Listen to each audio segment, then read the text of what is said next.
Good evening. I forgot to update that. And, oh, there's something else. Why is it doing that? Oh, because it's album and artist. Good evening, and thank you for the watering. I'm gonna have some actual water. Let's see. Let's see.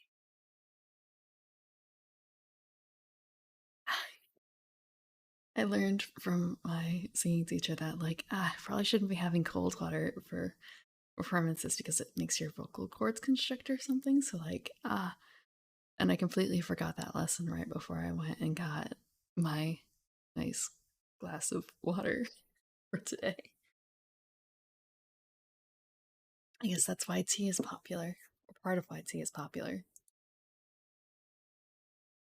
I do have tea as well, but it's a bit. I didn't boil enough, so it's a little scant tonight. I'll probably have to take a break a little earlier than normal to refresh it. Tonight is going to be more Dungeon World. It's been actually quite a while since we read from it. It took me a lot longer than I would have liked to find where I placed my copy. Just thinking right. It took me like a half an hour to find my copy of Viticulture, and now it's a book. How hard can it be to find a book? Harder than finding a mini crate, that's for sure. Harder than finding a mini crate. But I did eventually find it, and I found out, thanks to my own YouTube bots, where we had last left off, and that was we finished a Paladin before. So we're going to be starting Ranger today and moving on from there. There's only a few base classes left, and after that, it's spells and then GM stuff, which I'm perfectly fine with delving into. It can't hurt. How are you doing, Rogettes? My throat is not 100% where it should be because of last night. I probably had a little too much fun last night. I won Oath. I won Oath. I played some board games last night and I learned two new ones. Although one of them felt like it's weird to say that I learned it because we played Crimes of something or other. Let me check what it was. Crimes of I tweeted about Chronicles of Crime. Chronicles of Crime. And that game is it's incredibly QR code based. Every card has at least one QR code on it because they're meant to be reusable image concepts essentially. So they might say that in this case it's this person's wife, and in the next game it's someone else entirely. It felt a bit like one of those murder mystery in a box type things. Despite being a board game. The initial concept, we played the 1400 version, is we're an investigator and use the app to basically go through a story using the cards and the text it's giving you via the phone for the scenario. And also they had a really neat interstitial of searching the crime scene through an AR. Maybe I shouldn't say AR. A VR scene-ish, except you use your phone for that. So we didn't have glasses, so we were just kind of moving the phone around trying to get a better look at what the room was like. But we only went through the tutorial. But it was fun, and we have the person who owns that owns two more boxes of it that they want to break out, so it's probably going to come back. They make the 1400 scenario where it's set in the 1400s. There's I think 1900 scenario, and then there's the 2400 scenario, so cyberpunk future-ish type investigations. Thank you for the water. I'm gonna have some tea for this actually. It's the lemon echinacea, if that's how it's pronounced. It's my third one for today. It's my throat. It's really kind of bleh. And then afterwards we learned Oath, which was by the same people who did Root. It's rough. It's rough. It's too much fun. I almost well, um there was mm, mm, a lot of back and forth. Context on the tea. When there's good stuff about the tea, like oftentimes it's like it's licorice, and like it's not so bad licorice this time, and there's like tinges of licorice in this one right now. I don't have too many new teas. Like I should say, there's a bunch of teas that I have that I haven't drunk in a long time.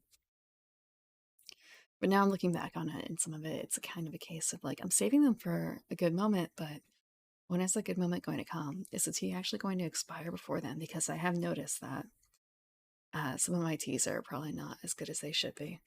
There's one that's supposed to, or when it was fresher, it turned blue when you brewed it. And when I tried it recently, it did not. So it's kind of it's not where it should be. So I should be going through them a bit more quickly, not saving them for good days. Because if you do that, it's just never going to get used. And the same thing with a lot of other items, honestly. Same thing with a lot of other items. The same thing with board games in a way.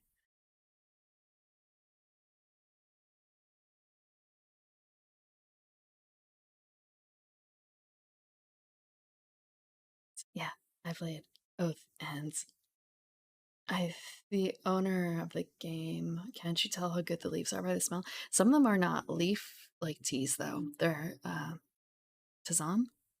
I'm not certain if I'm pronouncing it right, but it's Tisane. And like herbal tea. It's an herbal tea, so can't really tell based on that. And also I don't necessarily know how all of them are supposed to smell.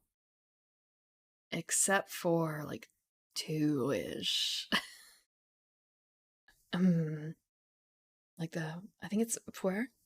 Like that's a strong fermented smell. It's an acquired taste, but I like it. I haven't actually made that in a very long time. Part of it is that I haven't made the teas that require a strainer that don't come with their own tea bag in a long time because I'm making a whole pot usually. Usually, I do have like small strainers, but they're a little bit of a mess. But yeah, it would require me to know what it's supposed to be like beforehand.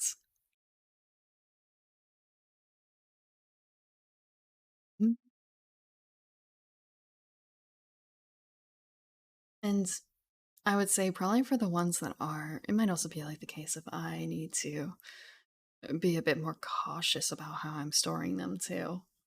Because some of them are in, individually wrapped, sealed, blah, blah, blah. And other ones are still in the bag that I bought them in, or they're like foil wrapped, but still. Or they're in tins that probably need like a better seal somehow. Um, so I'm a little afraid that somehow like moisture has gotten into some of them, but it doesn't seem that way. It just might be through ages. Like I have one tea that has popcorn in it, and that one might also be affected by like just mm, time, moisture, how often like I pop it open and then like decide against it. Just fleeting moments like that, letting moisture in. I live in a fairly humid area, so it's kind of inescapable.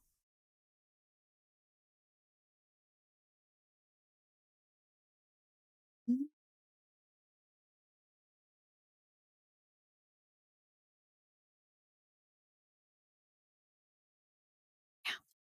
I won oath last night. I'm really proud of that. The person who was teaching us, who owned the game, uh, was taking it easy on us initially, but I think I eventually canceled that out. With the first time, I went like, so this is a really good move, right? And it's kind of a shit. No counter to that, no counter to that. Like a last second desperate counter by someone else, delaying my win by like 3 or 4 rounds. Probably only 3 rounds. The game is not meant to be super long. Does the popcorn add flavor? I think it does. You can, if you don't, I've had wine that's tasted like popcorn. They did not add popcorn, it just tasted like popcorn. There is definitely like a popcorn flavor that can be imparted. I think it's different than just like kernel flavor, too. Like when you have those jelly beans, right? The every flavor. Sure, it's buttered popcorn, but it's not just tasting like butter, right?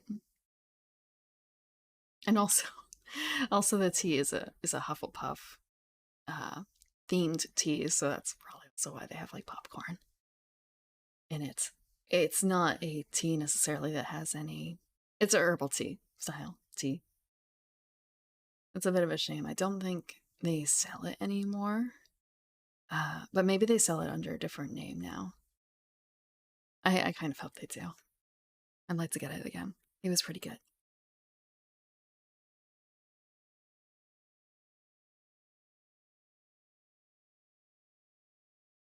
Trying to think of like the weirdest addition. Like, I guess the popcorn is a pretty weird addition to the tea visually. I mean, people are pretty not like put off by the. Oh, wait, whoa, whoa, whoa, whoa, no, there is something else. I have another tea that's got custard pieces in it, like dried custard pieces, I think. That might be a weirder addition. Um, I'm trying to remember what else was in that particular tea. Hot water into the bag. Into the bag? Into the bag. I mean, that's all you need to do, but people make their own custom blends. Okay, where is it? It's tea and absinthe. What was there? They have some pretty standard teas, but they also have some like uh themed ones, which is the ones that like the fandom inspired blends. Oh, they have a Vitae. Is Vitae supposed to be inspired by? Yeah, that's supposed to be a Vampire the Masquerade one. Vitae. It's yerba mate. I think that's how it's pronounced, right? And it doesn't say vampire in there, but the description in the name. Blood is life, the essence, vitae. This eldritch potion brews up a nice vital red, and the presence of yerba mate helps stave off torpor, granting you a potent fortitude without the demonstrations of coffee jitters. As the night beckons, embrace the enticing flavors of this lightly caffeinated fruit and herb blend. So, like, yeah, that's 100% vampire riff. What else do they have on there? Because that's new to me. Mall mixtape I don't get. Elder Goth, Rose Marzipan. They have an Applejack tea. Irish whiskey cream is pretty good. I have that one. They have ones based on Avatar: The Last Airbender. Salted caramel. I feel like I've tried that one. Oh, Fireside Cocoa looks good too. I don't know if Tiki Room. Steven Universe ones. Oh, I skipped a few because I just like skipped over the. I skipped over. I thought there was more ones based on Steven Universe. There's a Persephone blend. Let's see. This is peach. I don't know what any of these are referencing exactly. I have Ohana. I have Ohana. That's supposed to be a Stitch kind of one, like more of a Lilo and Stitch, um, but not specifically for Stitch. It's the family concept. Uh, so they have TARDIS 9, TARDIS. Okay, I have the Alonce tea and the Geronimo tea. Mhm. Yeah, I guess they simply do not have it anymore. The other ones. Okay, but Alonce has banana in it too. Black tea flavor, black tea flavor, coconut rasps, coconut chips, banana bits, cornflower blossoms. Maybe that one was actually more so supposed to turn blue. But I do have another one with cornflower that's not blue anymore. Okay, that one's okay. The coconut and banana. The other one is.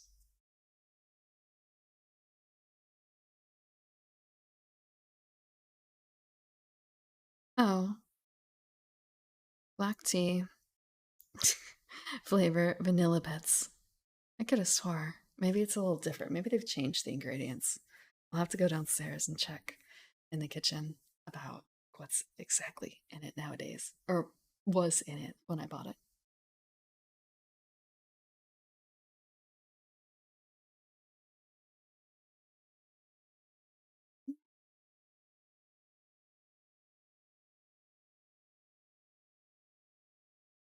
Oh, oh,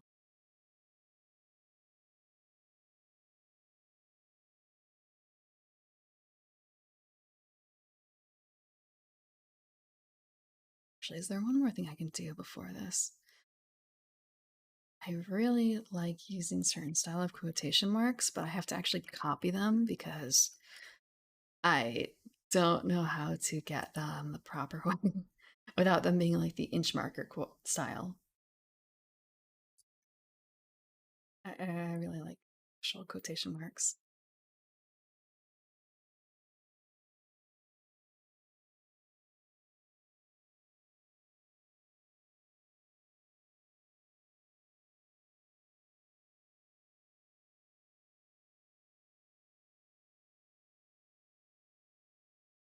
Yeah, we're reading about the Ranger now. And I'm going to actually switch. Say, oh, one more thing. So Juniper's already announced it, so I might as well say here. But on Wednesday, I think it's Wednesday, I'm going to be playing games with her. I'm, I invited her to play Patchwork, so we're going to be playing that together. It's a two-player board game about quilting, so I thought that was appropriate for her. I wanted to try it out myself.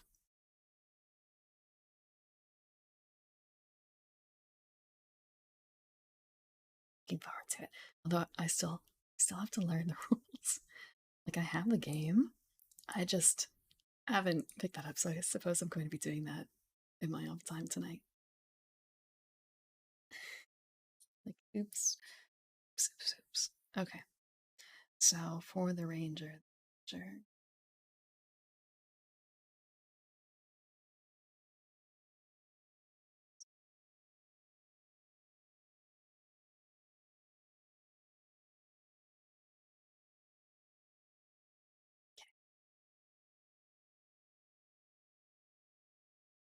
So we've made it actually through well, through 9 chapters of Dungeon World, and now we're delving into chapter 10. And like with this number of chapters, let's see, we're not even halfway through the book.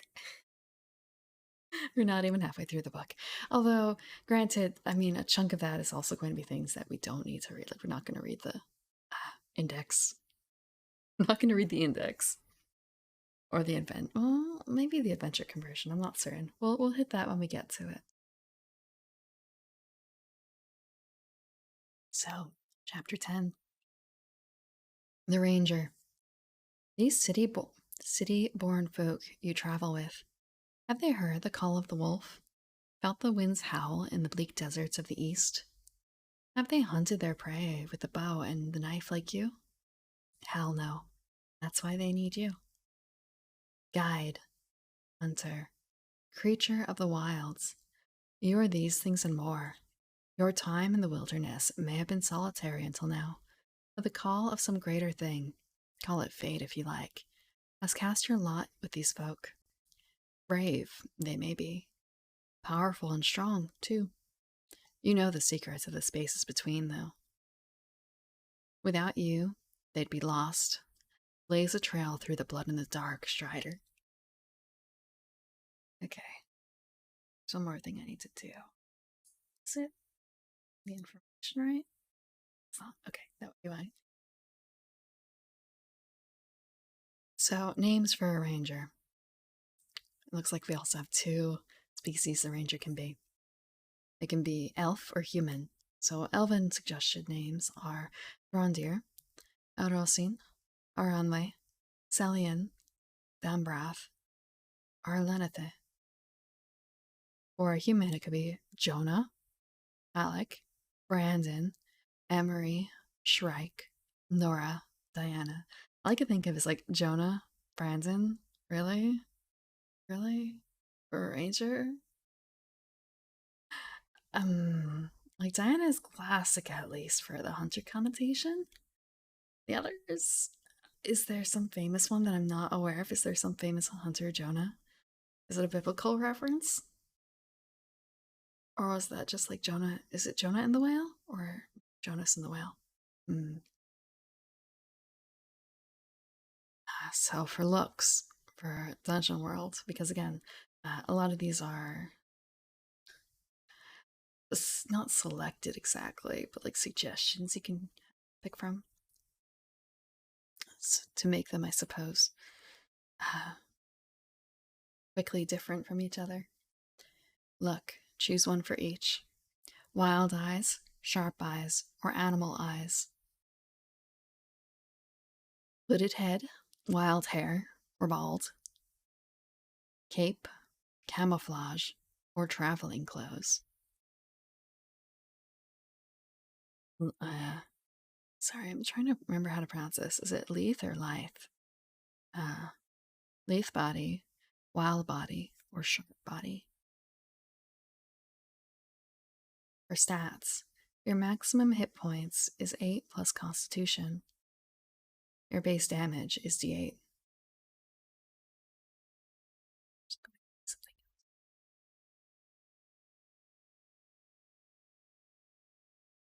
Isn't that much?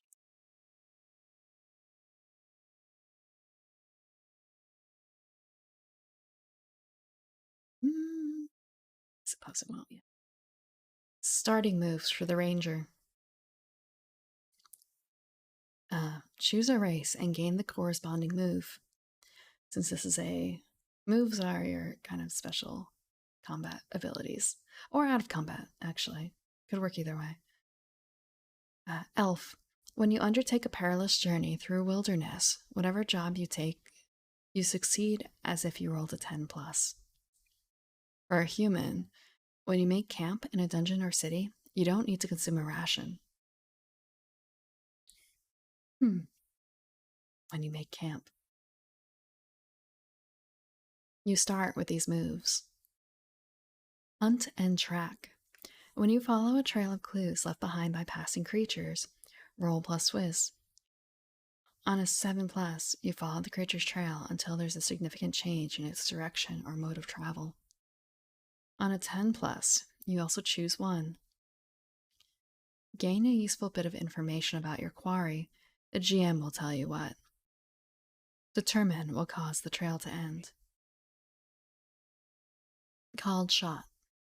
When you attack a defenseless or surprised enemy at range, you can choose to deal your damage or name your target and roll plus dex. Head 10 plus. As 7 through 9, plus your damage. 7 through 9, they do nothing but stand and drool for a few minutes. Arms on a 10 plus, as 7 to 9 plus your damage. So for 7 through 9, they drop anything they're holding.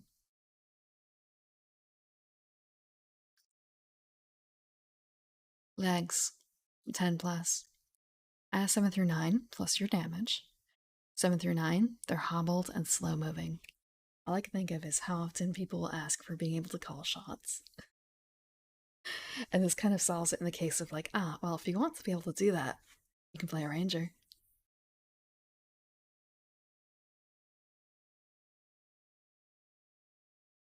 Although this is also a defenseless and surprised enemy at range, so that might be a little bit. Well, I mean, I guess this is a question of like, would it be harder to do that? Mm. Doing a distance headshot, I guess, isn't too difficult.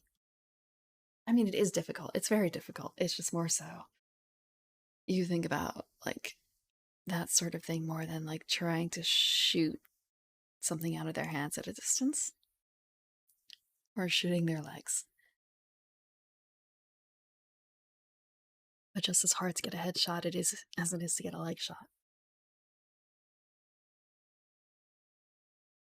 The next move you have is Animal Companion.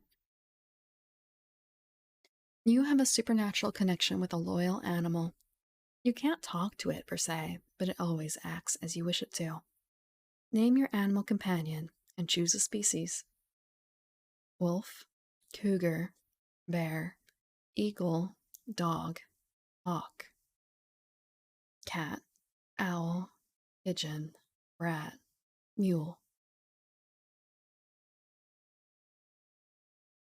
Choose a base: ferocity +2, cunning +1, 1 armor, instinct +1.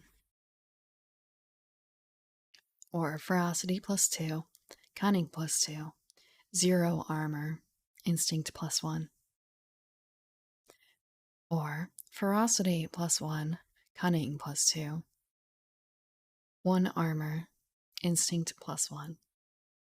Or ferocity +3, cunning +1, 1 armor, instinct +2. Choose as many strengths as its ferocity: fast, burly, huge, calm, adaptable, quick reflexes, tireless, camouflage, ferocious, intimidating, keen senses, stealthy. Your animal companion is trained to fight humanoids.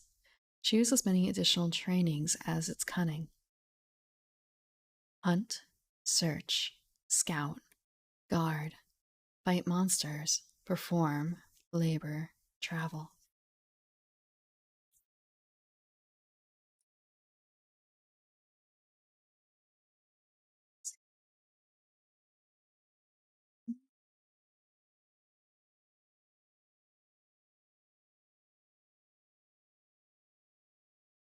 Choose as many weaknesses as its instinct. Ah, that explains a bit. Okay. So it's going to be.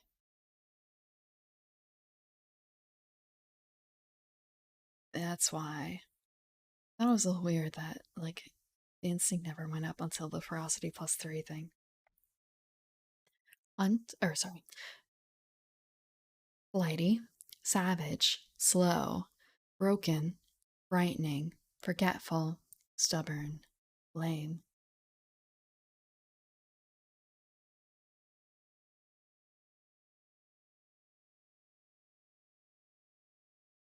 Command is the next move. When you work with your animal companion on something it's trained in,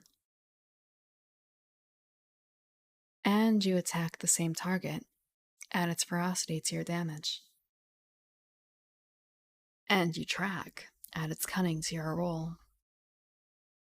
And you take damage, add its armor to your armor.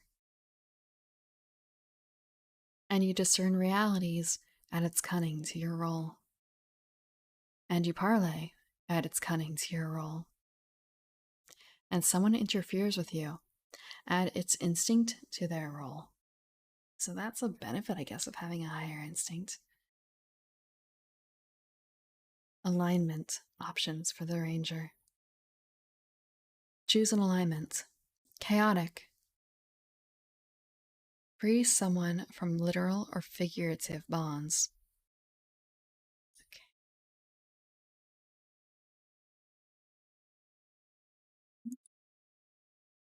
Good. Endanger yourself to combat an unnatural threat. Neutral. Help an animal or spirit of the wild. Gear. Your load is 11 plus strength. You start with dungeon rations, 5 uses, 1 weight, leather armor, 1 weight, and a bundle of arrows, 3 ammo, 1 weight. Choose your armament. Hunter's bow, near, far, 1 weight, and short sword, close, 1 weight. Thank you for the follow. Ciao tikue? Ciao tikue.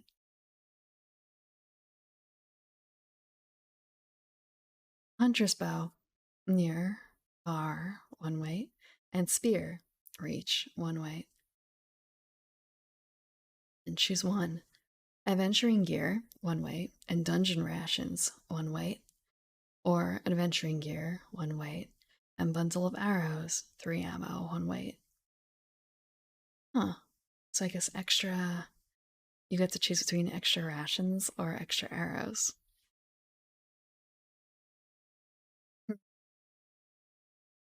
Bonds. Fill in the name of one of your companions in at least one. I have guided blank before, and they owe me for it. Blank is a friend of nature, so I will be their friend as well. Blank has no respect for nature, so I have no respect for them. Blank does not understand life in the wild, so I will teach them. Oh, also thank you, Chao Tikue, for being 300. I wasn't certain if it was exactly that or not. But I suppose it is. Congrats.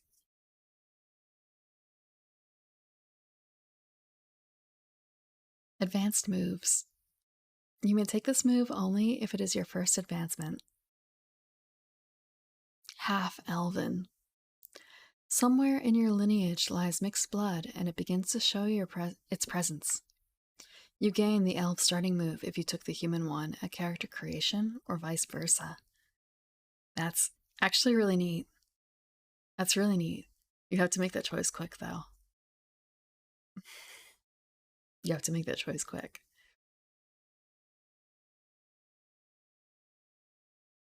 When you gain a level from 2 to 5, choose from these moves.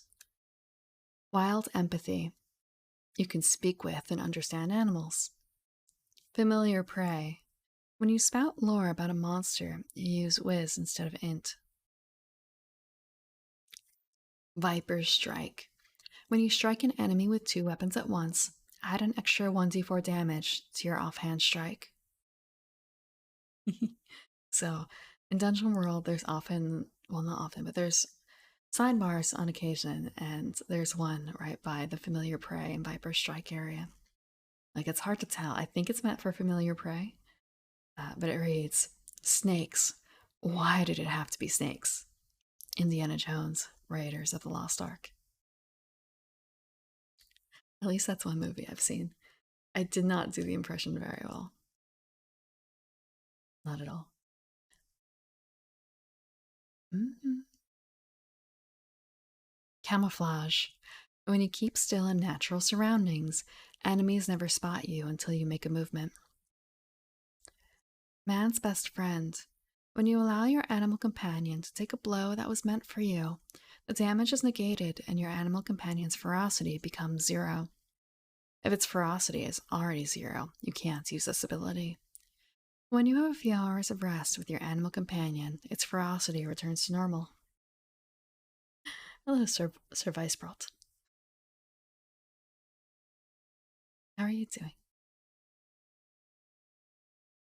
Plot out the sun. When you volley, you may spend extra ammo before rolling. For each point of ammo spent, you may choose an extra target. Roll once and apply damage to all targets.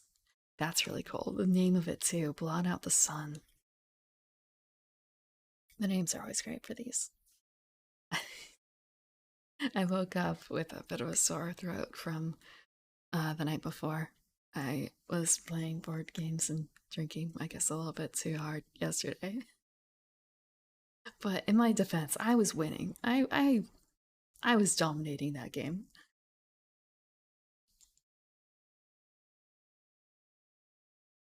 So there was reason to celebrate. I'm got some throat tea to help with that. It's not the worst, but mm, it's getting better. It's getting better. And I think later I'm going to have to do a nasal rinse too to like clear it out. If I had woken up earlier before stream, I probably would have done it then, but I don't. It may have been rough. Next move for the ranger. Well trained. Choose another training for your animal companion.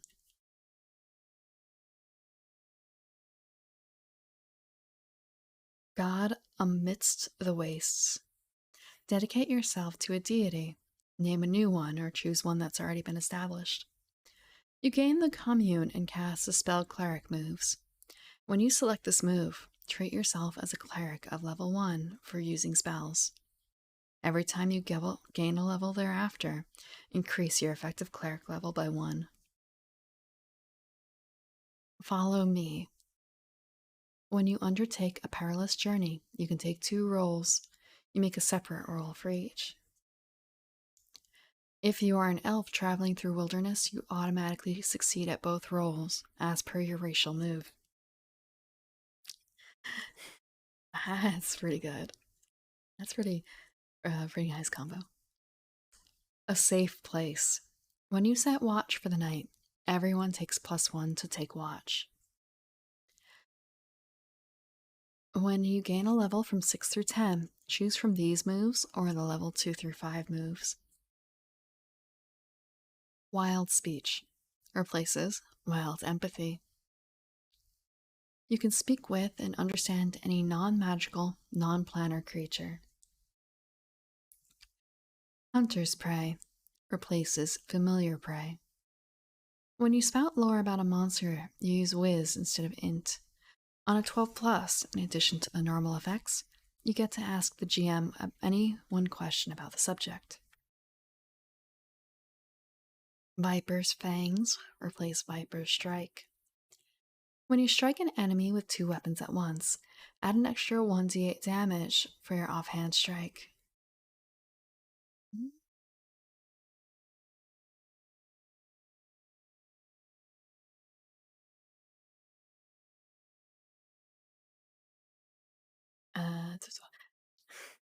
Smog's Belly. I don't know if they can actually use that name. When you know your target's weakest point, your arrows have 2 piercing. I wonder if this is just because this is a early version. This might be a case of like they had to strike it from later ones. I don't know. Strider replaces Follow Me. When you undertake a perilous journey, you can take 2 rolls. Roll twice and use the better result for both rolls.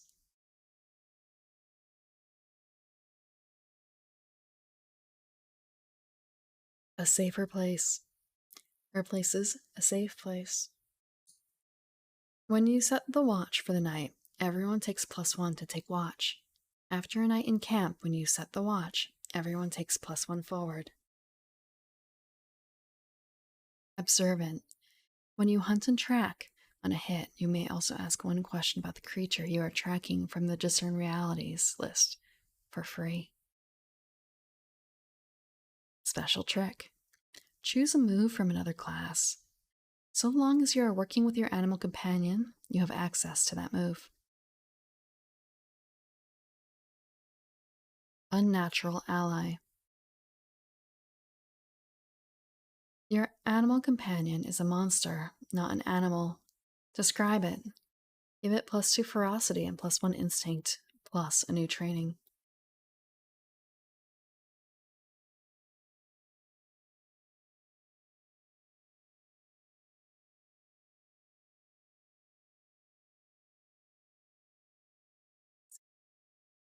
New page, new page. Oh, because that is the end of the Ranger. It feels a bit short, but maybe that's just because there is no like list of spells or anything. Maybe I'm just used to like, because before this, before I was reading Dungeon World, I was reading through Path. Well, I shouldn't say before.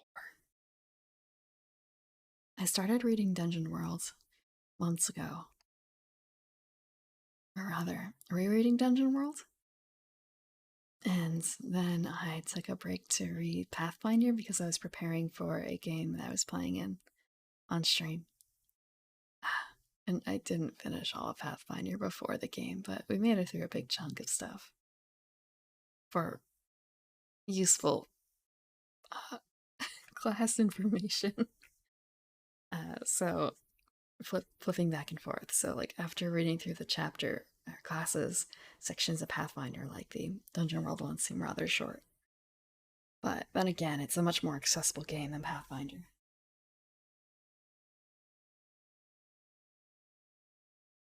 Accessible.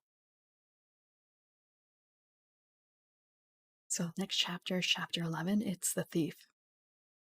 You've heard them sitting around the campfire, bragging about this battle or that, about how their gods are smiling on your merry bands. You count your coins and smile to yourself. This is the thrill above all. You alone know the secret of Dungeon World. Filthy, filthy lucre. Sure, they give you lip for all the times you've snuck off alone, but without you, who among them wouldn't have been dissected by a flying guillotine or poisoned straight to death by some ancient needle trap? So, let them complain. When you're done with all this delving, you'll toast their heroes' graves. From your castle, full of gold. You rogue. So, the thief. Names. There are 2 options available for race, and that impacts the names. For a halfling or halfling thief, the suggested names are Felix, Rook, Mouse, Sketch, Trixie, Robin, Omar, Bryn, or Bug. For a human, it's Sparrow, Shank, Jack, Marlowe, Dodge, Rat, Hawks, Humble, Farley.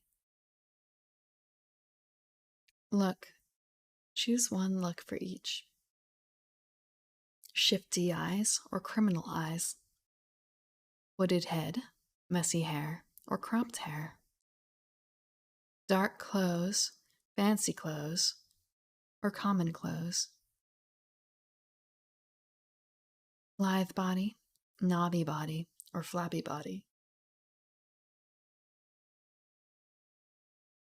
Stats. Your maximum hit points is 6 plus Constitution. Your base damage is D8.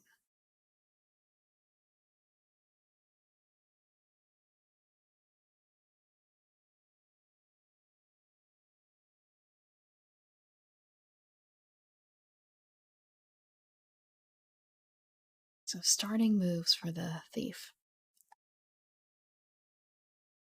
Choose a race and gain the corresponding move.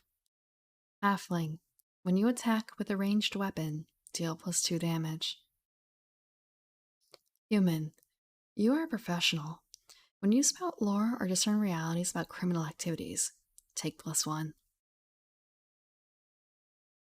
You start with these moves. Trap Expert.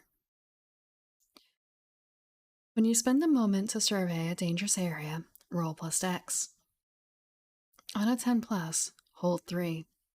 On a 7 through 9, hold 1. Spend your hold as you walk through the area to ask these questions.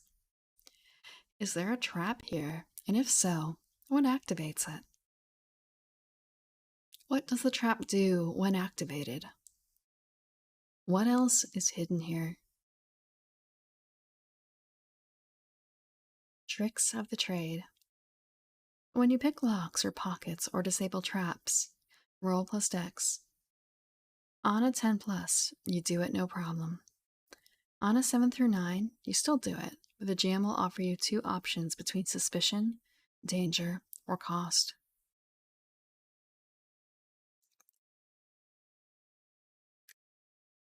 Backstab.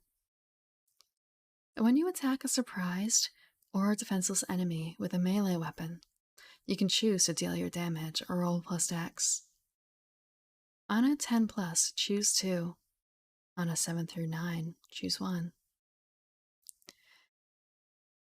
So options are you don't get into melee with them, you deal your damage plus 1d6, you create an advantage plus 1 forward to you or an ally acting on it, or you reduce their armor by 1 until they repair it. And the aside for backstab is no matter how subtle the wizard, a knife between the shoulder blades will seriously cramp his style. Vlad Taltos, Jarek. I don't know what Jarek is. It's Jhereg.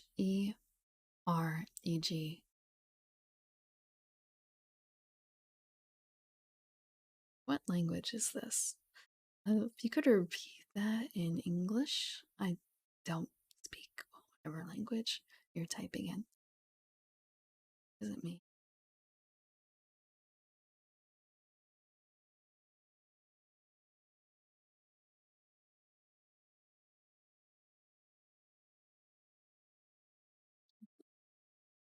Thank you, Makina.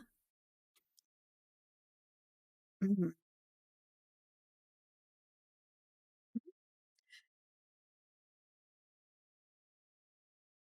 Flexible morals. When someone tries to detect your alignment, you can tell them any alignment you like. Uh-huh. That's interesting. I want to say alignment in this game, since you have to choose it for your character out of a list of, I think, somewhere between, well, I guess if you don't have a choice, it doesn't really count, but like 2 or 3 choices usually, uh, it matters quite a bit. It's an active choice that you make.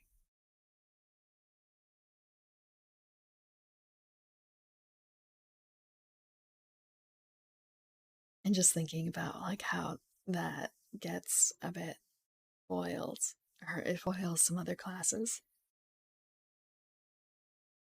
Because there is an ability, I think, by the paladin, where you get to ask the DM what here is evil. Oh, it's alignments are a mix of things. So, for instance, the options for the I'll skip over the last move real quick, and we'll jump to the thief's alignment options, and they are chaotic, leap into danger without a plan, neutral, avoid detection or infiltrate a location, or evil, shift danger or blame from yourself to someone else. So everyone has choices like that for alignment. Not those exact texts for those particular alignments. They change per class, but to give you an idea of how they could be used, I guess. So it's a mix of lawful, chaos, and good and evil. So yes. There's no such real thing in there. There's no lawful good thieves, according to this. But so yeah, there's a paladin ability for being able to ask the GM like what here is evil, and what like you can use weasel words all you want, but if you literally chose the evil alignment, like that counts. But if you're a rogue who chose evil, then for that sort of thing, like you could pass it off as not evil, I suppose.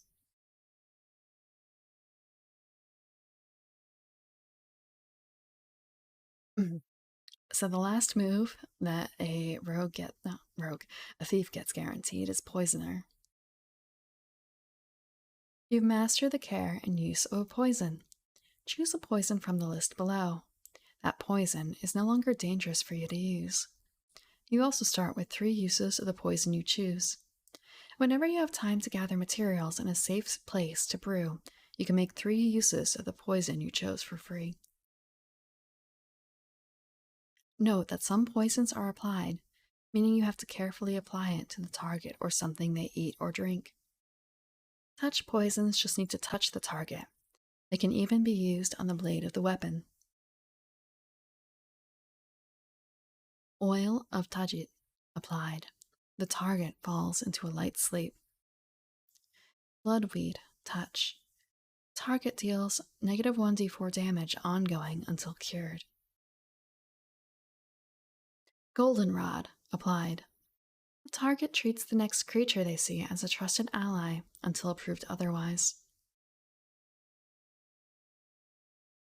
Serpent's Tears touch.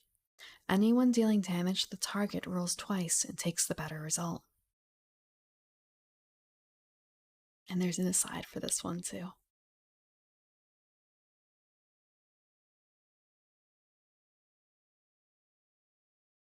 They were both poisoned. I spent the last few years building up an immunity to iocane powder. The Man in Black, The Princess Bride.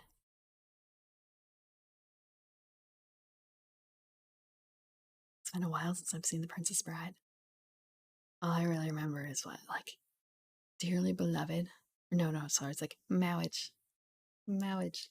Marriage is what brings us together today. Something like that, right?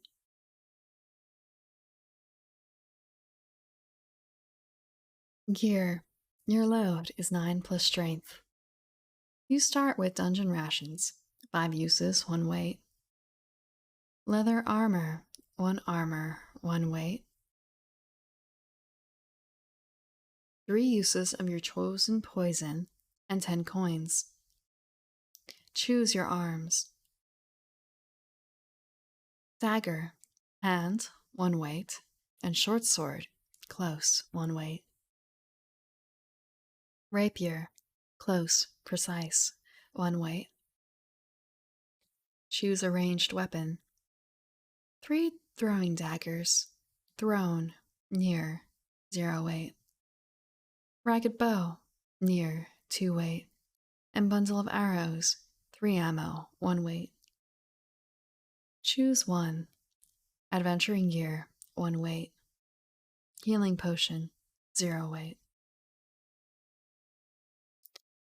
The bonds available to the thief, or the suggested initial bonds, I should say. Fill the name of one of your companions in at least one. I stole something from blank. Blank has my back when things go wrong. Blank knows incriminating details about me. Blank and I have a con running. Advanced moves. When you gain a level from 2 through 5, choose from these moves. Cheap shot. When using a precise or hand weapon, your backstab deals an extra 1d6 damage. Cautious. When you use Trap Expert, you always get +1 hold, even on a 6-. Let's see. Making sure, like checking here. Okay. This other aside, it's kind of it sounds like it applies to both of those, honestly. So we have the next move option. Wealth and Haste. When you make a show of flashing around your most valuable possession, choose someone present. They will do anything they can to obtain your item or one like it. And the aside there is, I only gamble with my life, never my money. Rick from The Mummy. I've never actually seen The Mummy. Like, never ever. Really don't know. Like, is The Mummy scary? It was too scary when I was younger. Shoot first. You're never caught by surprise. When an enemy would get the drop on you, you get to act first. No, it's not scary? Maybe I should put like a comparison for like what other movies are scary. Okay. Do you think Jaws is scary? Do you think Jaws is scary? Although then again, that's kind of a star for me as well because I really don't like deep sea. It's a little maybe. What else? I guess it's more like is the Mummy more like an action movie? I guess it isn't like horror.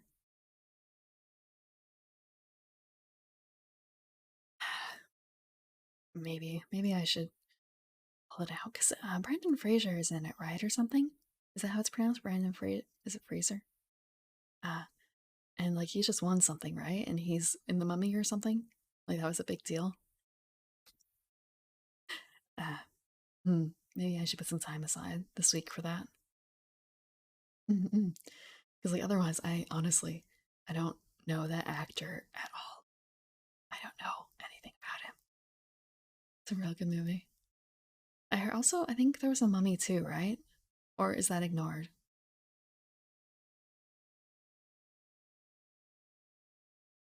It may be more than that. I skipped out on a lot of movies. I skipped out on so many movies. Mm, Poison Master. After you've used a poison once, it's no longer. Or sorry, after you've used a poison once, it's no longer dangerous for you to use. In Venom, you can apply even complex poisons with a pinprick. When you apply a poison that's not dangerous for you to use to your weapon, it's touch instead of applied.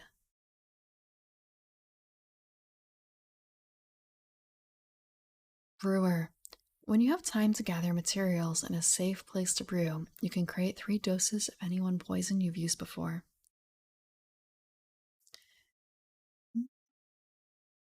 Underdog. When you're outnumbered, you have +1 armor. The aside for that is I'd rather be lucky than good by Lefty Gomez. I don't know who Lefty Gomez is either. I feel like there's a lot of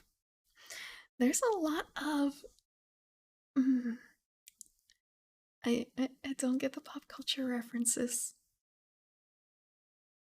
I don't understand. Who is Lefty Gomez? Is he like a baseball player or something? Or is he an actor?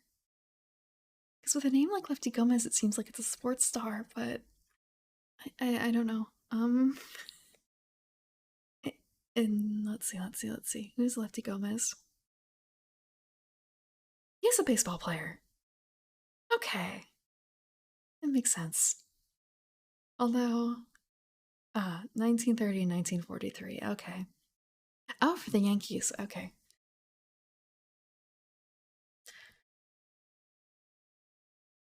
Makes me feel a little better now.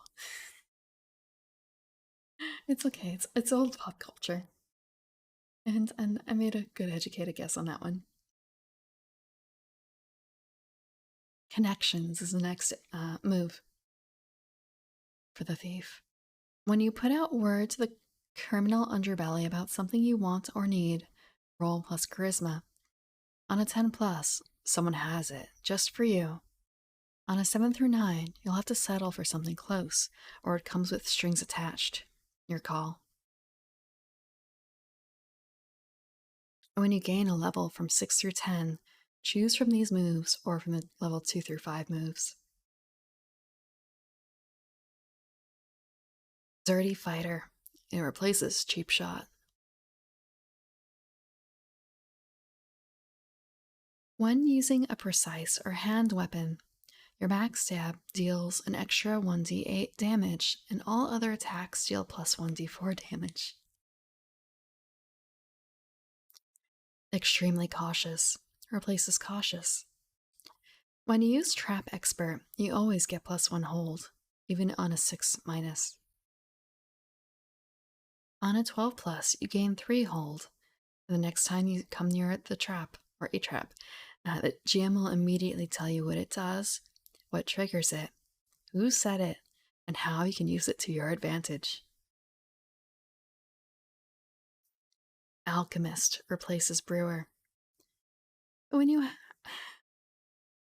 oh, sorry, just there's a typo in here because it goes when you have sorry, you have time. It's just kind of that's not how it goes. When you have time to gather materials and a safe place to brew, you can create 3 doses of any poison you've used before. Alternately, you can describe the effects of a poison you'd like to create. The GM will tell you that you can create it, but with one or more caveats. Hello, Bragg. Welcome, welcome. It will only work under specific circumstances. The best you can manage is a weaker version. It'll take a while to take effect, or it'll have obvious side effects. Serious Underdog replaces Underdog. You have +1 armor. When you're outnumbered, you have +2 armor instead. Okay, posture check. How did you know? I've heard that people's voices change depending on what their posture is actively. And I'm really hoping that okay, my water is still, it's not super cold, but it's still probably colder than it should be. Oh, that was against the tea. It's against the tea.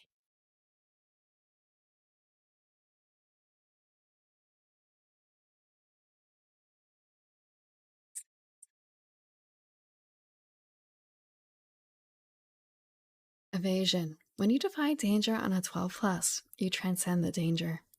You not only do what you set out to, but the GM will offer you a better outcome, true beauty, or a moment of grace.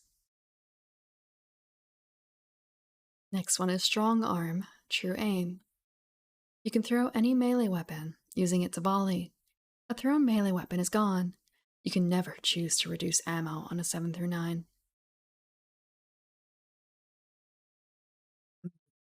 Next is Escape Route.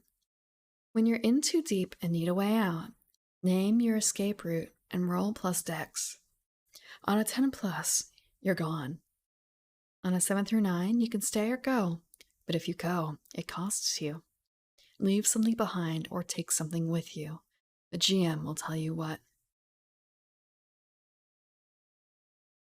Disguise.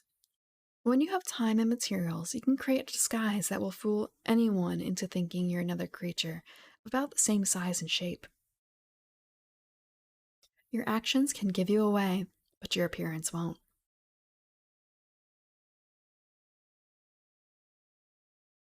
And the last one, before we move on to the next class, is Heist.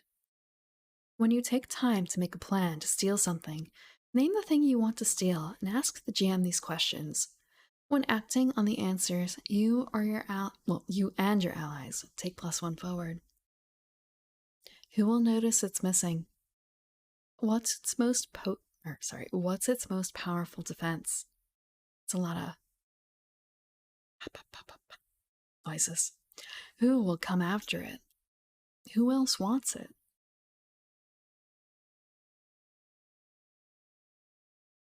The next class is the wizard. I think that's the last class. Let me check. It is, in fact, the last class. There's only 1, 2, 3, 4, 6, 7, 8. There's only 8 classes in the base for Dungeon World, but there are probably like dozens or even like hundreds of classes that people have made up that are either freely available online or purchasable, I believe. So there's a lot of, I don't want to say customization necessarily, because each class is somewhat limited, but considering you can theoretically create your own class, I don't want to say super easily, but like, I suppose with GM permission, you could probably like mash 2 classes together to get what you want out of it.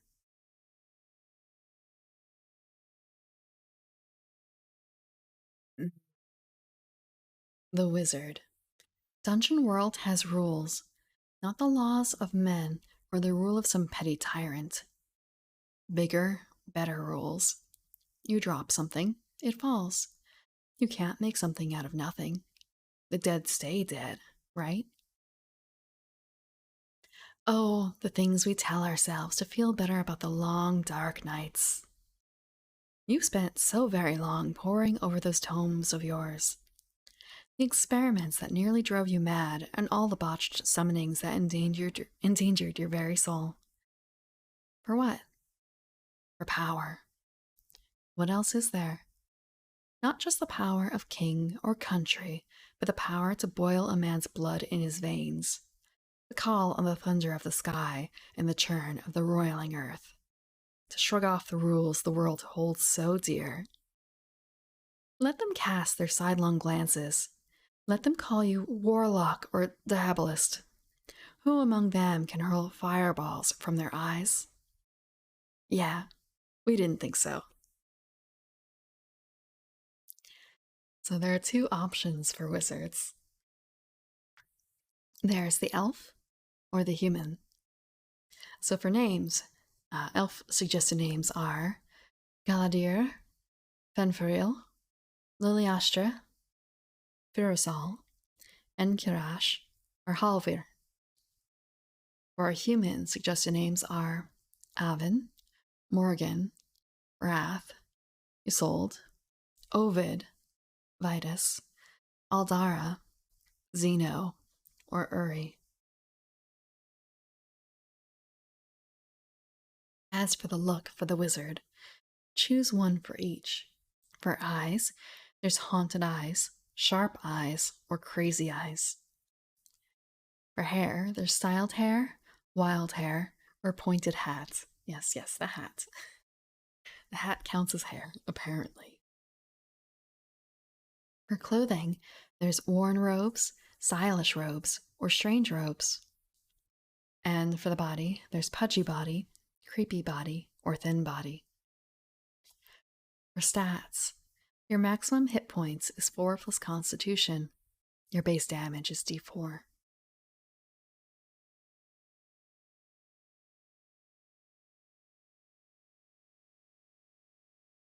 The starting moves, choose a race and gain the corresponding move. Elf. Magic is as natural as breath to you. Detect magic is a cantrip for you. For a human, it's choose one cleric spell. You can cast it as if it was a wizard spell. That's neat. It's a bit weird that the human can jump into cleric very slightly, but I want to say that could be a very useful spell. That, like, mini dip, so to speak. So the starting move. You start with these moves. Spellbook. You have mastered several spells and inscribed them in your spellbook. You start out with 3 first level spells in your spellbook, as well as the cantrips. Whenever you gain a level, you add a new spell of your level or lower to the spellbook. Your spellbook is 1 weight. Prepare spells. And when you spend uninterrupted time, an hour or so, in quiet contemplation of your spellbook, you lose any spells you already have prepared. Prepare new spells of your choice from your spellbook whose total levels don't exceed your own level plus 1. Prepare your cantrips, which never count against your limit.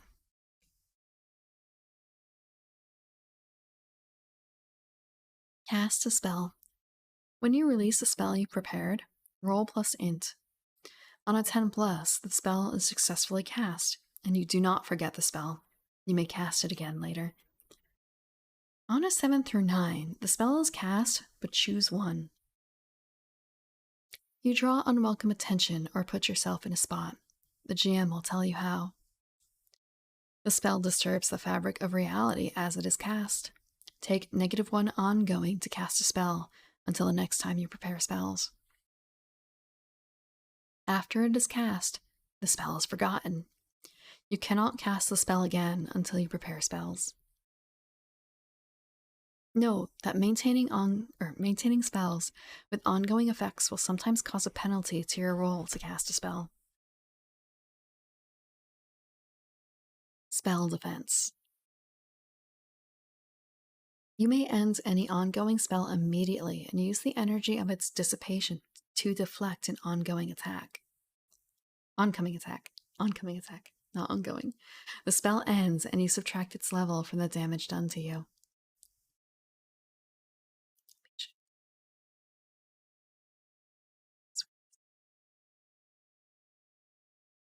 Ritual. When you draw on a piece of, or sorry, when you draw on a place of power, I was thinking like piece of paper, place of power. When you draw on a place of power to create a magical effect, tell the GM what you're trying to achieve. Ritual effects are always possible, but the GM will give you 1 to 4 of the following conditions. It's going to take days, or weeks, or months. First, you must blank. You'll need help from blank. It will require a lot of money. The best you can do is a lesser version, unreliable and limited. You and your allies will risk danger from blank. You'll have to disenchant blank to do it. Alignment. Choose an alignment. Good. Use magic to directly aid another. Neutral. Discover something about a magical mystery. Evil. Use magic to cause terror and fear. I suppose just kind of are all wizards chaotic? Is that the assumption here a little bit? Why do they not get that kind of choice between lawful and chaotic here? Gear.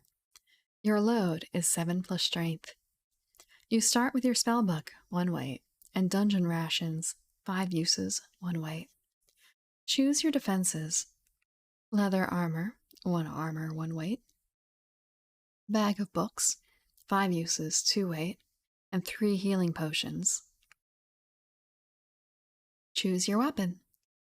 Dagger, hand, 1 weight.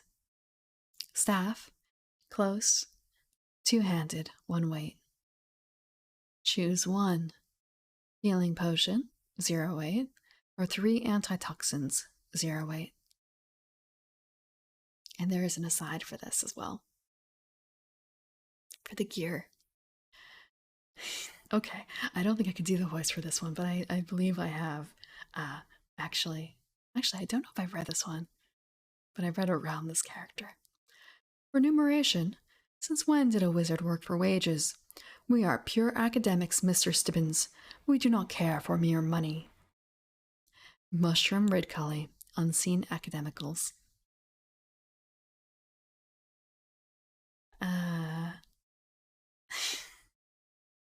I need to read more Discworld.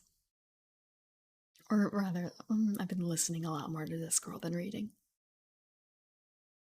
Bonds.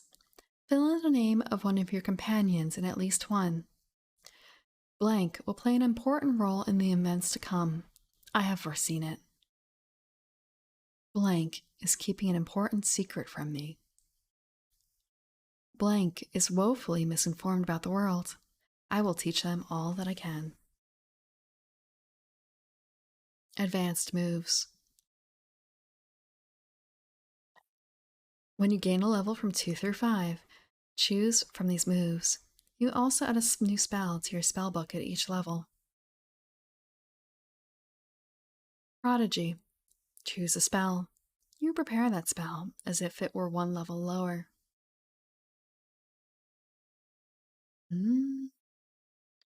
Empowered magic. When you cast a spell, on a 10 plus, you have the option of choosing from the 7 through 9 list. If you do, you may choose one of these as well. The spell's effects are maximized. The spell's targets are doubled. Fount of Knowledge. When you spout lore about something that no one else has any clue about, take 1, or take +1. Know it all. Know it all. When another player's character comes to you for advice and you tell them what you think is best, they get +1 forward when following your advice, and you mark experience if they do. Wow. Sorry, just marking experience from that? Like, holy shit. I think it's a big deal. That's a big deal. But it's also kind of a case of like, they have to ask you for our advice and they have to follow your advice. Is your advice actually good? I hope you're actually a know it all as a character or as a player too. Like, that could be rough. That could be rough.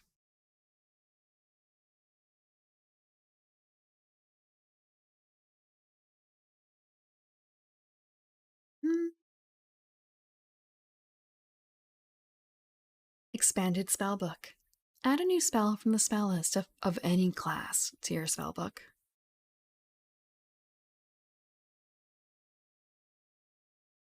Enchanter. When you have time and safety with a magic item, you may ask the GM what it does. The GM will answer you truthfully.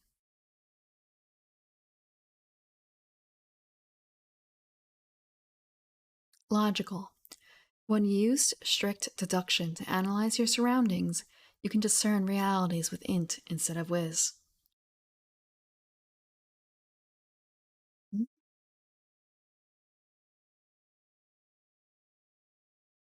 Arcane Ward.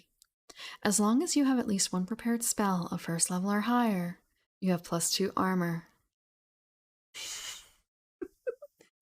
So you just kind of imagining, oh, well, I guess if you have, we'd have to look through the wizard spells first just to double check, but just more like, ah, always keep one in the back pocket for that armor because you're gonna need the, like, you shouldn't need the armor, of course, but like, what if you do actually need the armor?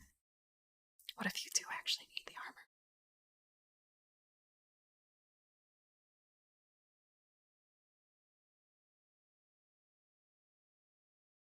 armor? Let's see. Quick study. Or no, no, I skipped one. The counterspell. Counterspell is important, I think. When you attempt to counter an arcane spell that will otherwise affect you, stake one of your prepared spells on the defense and roll +int. On a 10 plus, the spell is countered and has no effect on you. On a 7 through 9, the spell is countered and you forget the spell you staked. Your counterspell protects only you. If the countered spell has other targets, they get its effects. Wow. That's like the fact that you can still counter with the 7 through 9 and you forget your staked spell. Just kind of a how many spells do they get to keep again? Let me check. How many spells can you prepare? I want to double check. Mm, Let's see. I guess as a first level, no, you would have to do this as second level because you only get it from levels 2 through 5. So, second level wizard who has counterspell, you would theoretically probably only have 3 spells. So, like, losing that spell, losing that spell could be very costly, but at the same time, like, if it prevents you from being hit, mm, mm,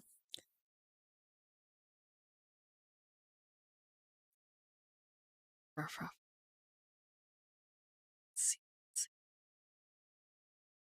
Quick study. When you see the effects of an arcane spell, ask the GM the name of the spell and its effects. You take +1 when acting on the answers.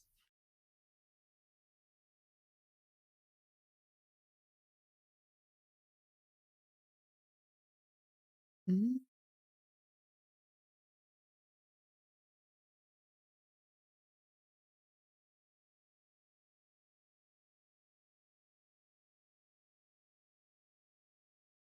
When you gain a level from 6 through 10, choose from these moves or the level 2 through 5 moves. Master requires Prodigy. Choose one spell in addition to the one you picked for Prodigy. You prepare that spell as if it were one level lower. Creator Empowered Magic replaces Empowered Magic. When you cast a spell on a 10 or 11, you have the option of choosing from the 7 through 9 list. If you do, you may choose one of these effects as well. On a 12 plus, you get to choose one of these effects for free. Oh my gosh. The spell's effects are doubled. The spell's targets are doubled. Oh my gosh. So if you want to be like one and done, use this. It's going to be like a double fireball, but you forget fireball afterwards. Mm. Mm. Is it worthwhile? Is it worthwhile?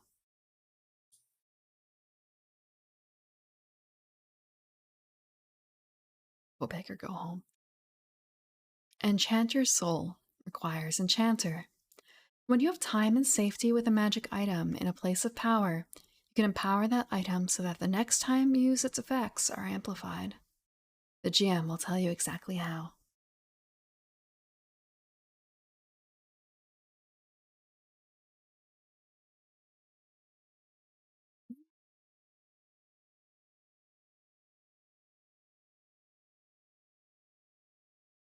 Let's see.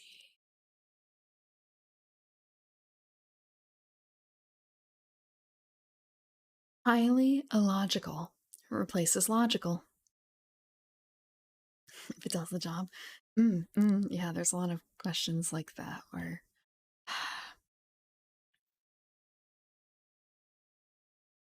I know when I was playing someone who could cast spells, every spell is precious. Like every spell. It's very rough being a low level caster, you know? It's just so rough. And also the fact that like I want to say even getting that 10 through 11, like getting that just it's a bit chancy. And also you're using your move to get that ability in the first place. Like you could be getting that or you could be getting the one that gives you armor or something like that. Highly logical replaces logical.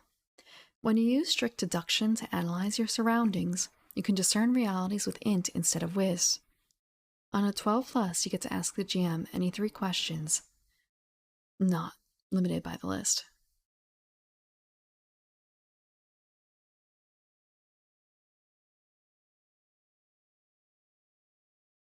Arcane Armor replaces Arcane Ward.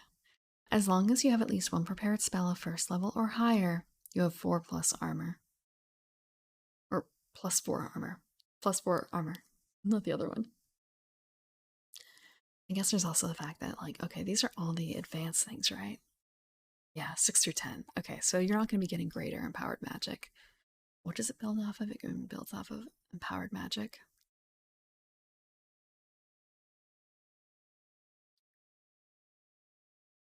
Okay, so you're already kind of like in for a penny, in for a pound. Like you're probably going to get uh you're probably going to get the upgrade. You're probably going to get the upgrade.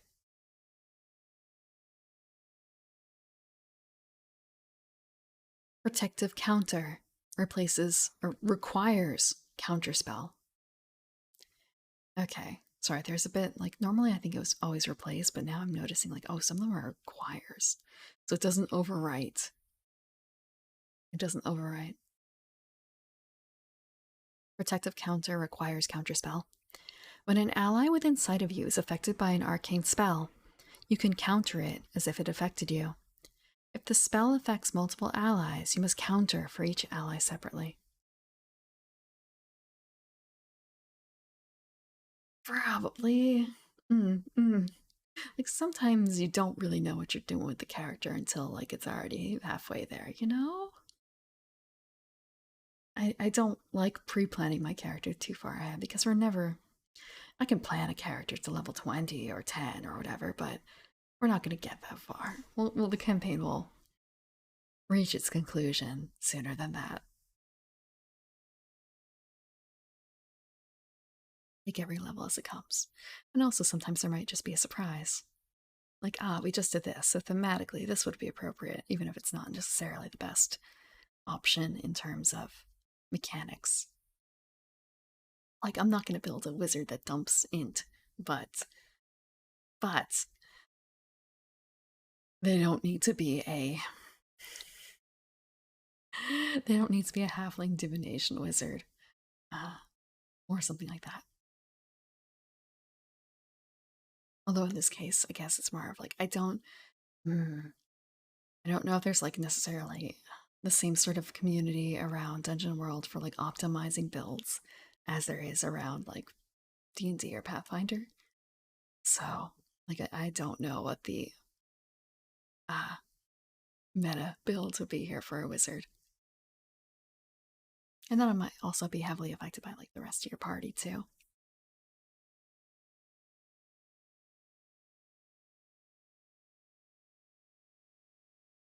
But also, I have not read the wizard spell list, so I might just want to hold my tongue until then because that's coming up next. That is coming up actually very shortly next. We have approximately 4 more moves for the wizard before we reach the wizard spell list.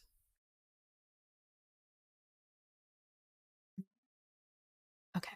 Ethereal Tether. When you have time with a willing or helpless subject, you can craft an ethereal tether with them. You perceive what they perceive and can discern realities about someone tethered to you or their surroundings, no matter the distance. Someone willingly tethered to you can communicate with you over the tether as if you were in the room with them. Also, these ones don't have any sort of requirement or like replacement, just are. Mystical puppet strings. When you use magic to control a person's actions, they have no memory of what you had them do and bear you no ill will.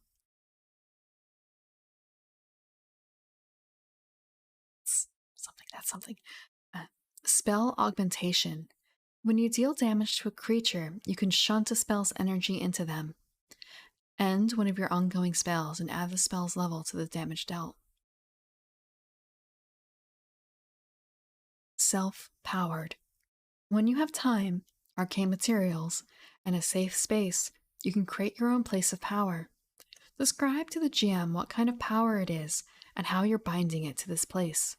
The GM will tell you one kind of creature that will have an interest in your workings.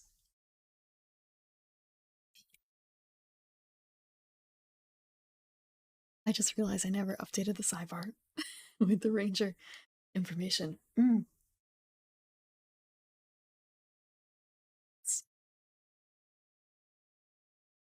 We'll fix that now. We'll fix that now.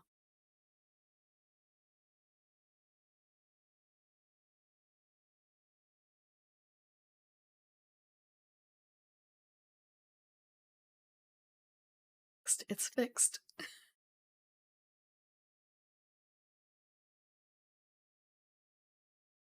Actually, I'm just about out of tea. Let me check how warm the water is. Okay, I'm just going to be switching to water instead of tea. For a little bit. For a wee bit.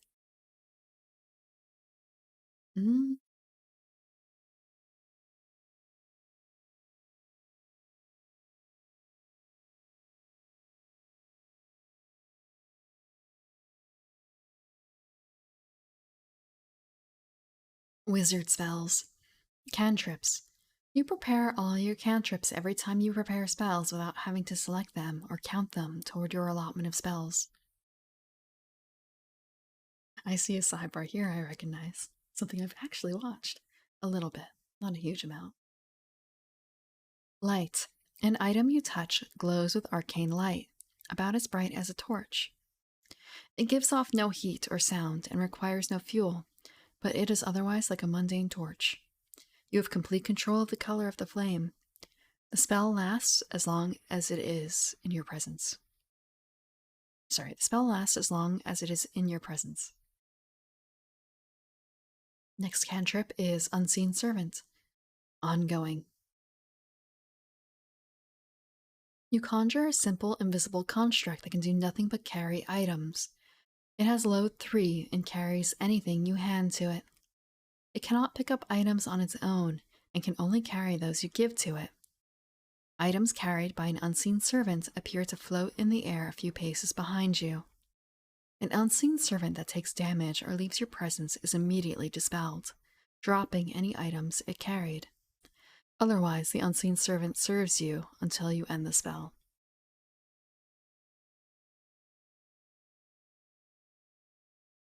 Next one is prestidigitation. You perform minor tricks of true magic. If you touch an item as part of the casting, you can make cosmetic changes to it. Clean it, soil it, cool it, warm it, flavor it, or change its color. If you cast a spell without touching an item, you can instead create minor illusions no bigger than yourself. Prestidigitation illusions are crude and clearly illusions. They won't fool anyone, but they might entertain them. And the sidebar for this is not tricks, Michael, illusions. George Oscar Bluth Jr., Arrested Development. It hurts me so much. Not hurts me, but just every time it's like, when they talk about like magic tricks in terms of games where there's actual magic, and it's kind of like, no, it's not a magic trick. It's not a magic trick.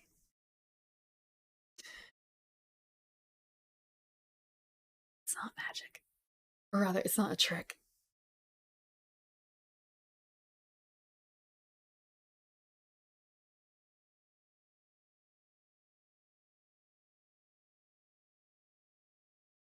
Contact Spirits is a first level spell. It's a summoning spell.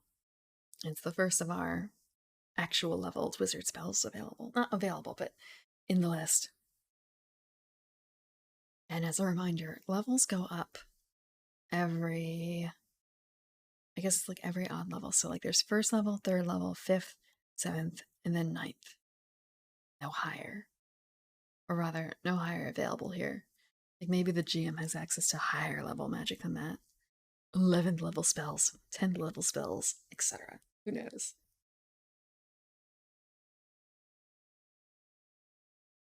Contact Spirits. Level 1. Summoning. Name the spirit you wish to contact, or leave it to the GM. You pull that creature through the planes, just close enough to speak to you. It is bound to answer any one question you ask to the best of its ability.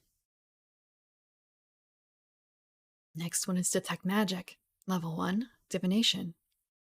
One of your senses is briefly attuned to magic. The GM will tell you what here is magical.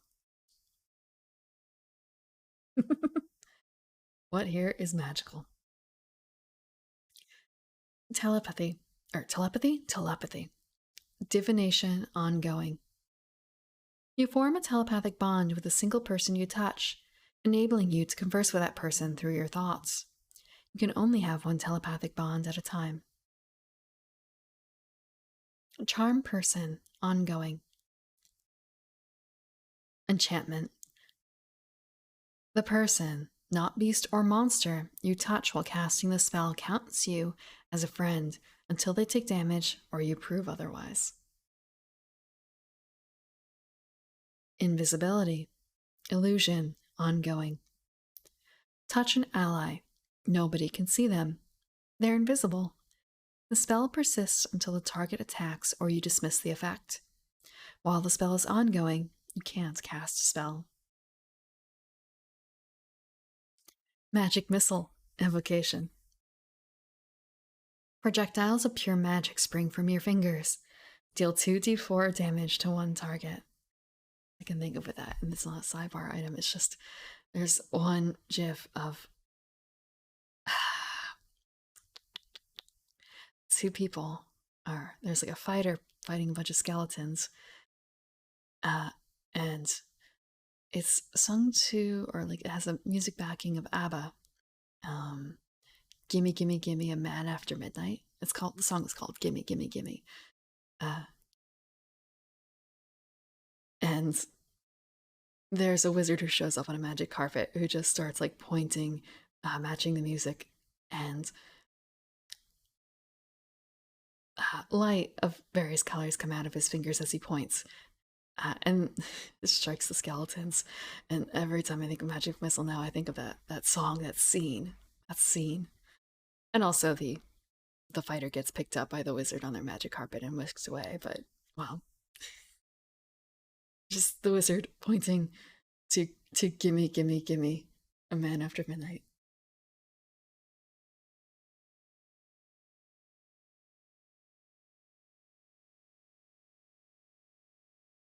People still know ABBA, right? ABBA's not that old. I mean, they are old, but they've been broken up for so long, so long. But their songs are not like too out of date, right? Well, people still recognize "Gimme, Gimme, Gimme." Eh? Eh? Dancing Queen? No?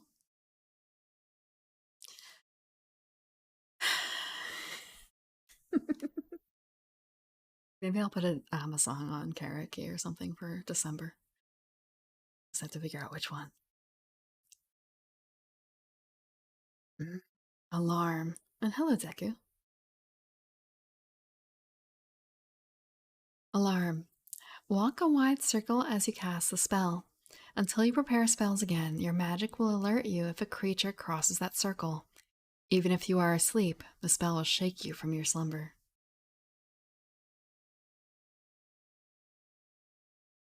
Third level spells now. Bigger things. There's an interestingly put sidebar here, but it's not for the first spell, not yet. The first spell on the third level list is Dispel Magic. Choose a spell or magic effect in your presence. This spell rips it apart. Lesser spells are ended. Powerful magic is just reduced or dampened so long as you are nearby. Visions through time. Divination. The previous one actually did not have any sort of school associated with it at all, just looking at the differences. The Visions through time is a divination spell. Cast the spell and gaze into a reflective surface to see into the depths of time. The GM will reveal the details of a grim portent to you, a bleak event that will come to pass without your intervention. He'll tell you something useful about how you can interfere with the grim portent's dark outcomes. Rare is the portent that claims, "You'll live happily ever after." Sorry. So I guess they have an example portent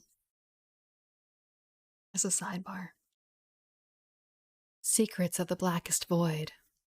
Known only to the ancients. Freedom from the planetoids.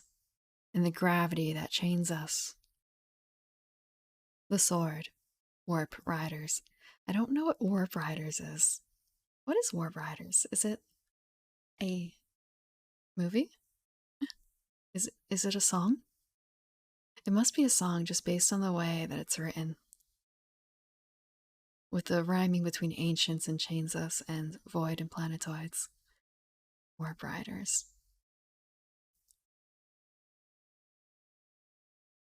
I'm learning so much about pop culture. Okay. Warp Riders, is an album and The Sword is the band. Okay.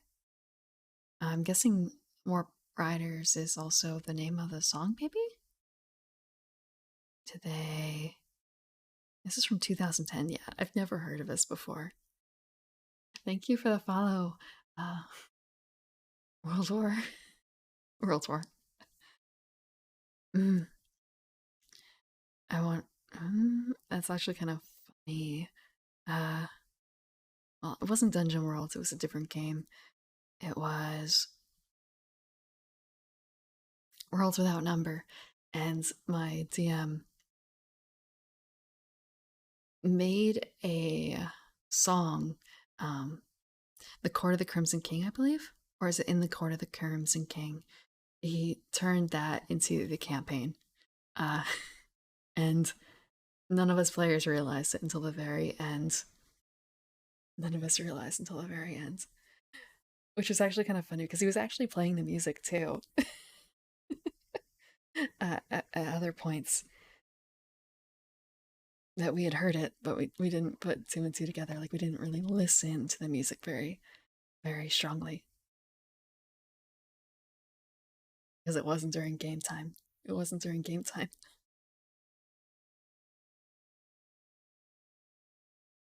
I want to say, even though we kind of took that campaign off onto an aside a little bit, we didn't we didn't mess up the song too much. Okay. But it is fun taking taking stuff from songs and turning them into characters, places, plots. Okay, and the next spell, the third level spell next, is Fireball. It's an evocation spell. You evoke a mighty ball of flame that envelops your target and everyone nearby, inflicting 2d6 damage, which ignores armor. The maximized fire. Mimic is the next one. It's ongoing. No school. You take the form of someone you touch while casting the spell. Your physical characteristics match theirs exactly, but your behavior may not. This change persists until you take damage or choose to return to your own form. While the spell is ongoing, you lose access to all your wizard moves. So probably not a good idea to do that if you're like pretending to be a wizard. If you're a wizard pretending to be another wizard. Mirror image is the next one, and it is an illusion spell. You create an illusory image of yourself. When you are attacked, roll a d6. On a 4, 5, or 6, the attack hits the illusion instead. The image then dissipates and the spell ends. Stretch? Okay, give me a second.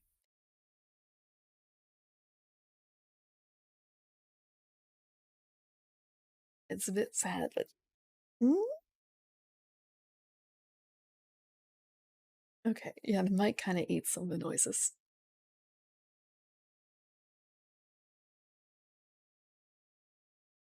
Yeah. Sorry.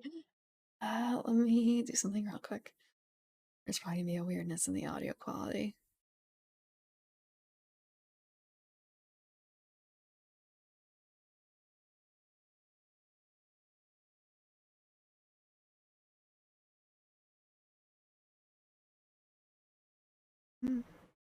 Okay. Okay, first thing. Okay, I can't crack that. I can't crack that. It's not cracking.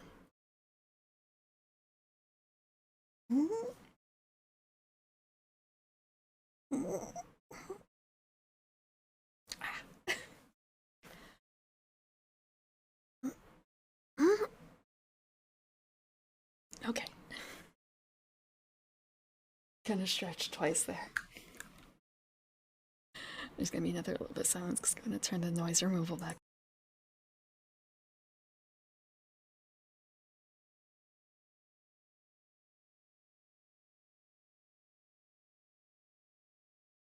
It's a bit of a shame.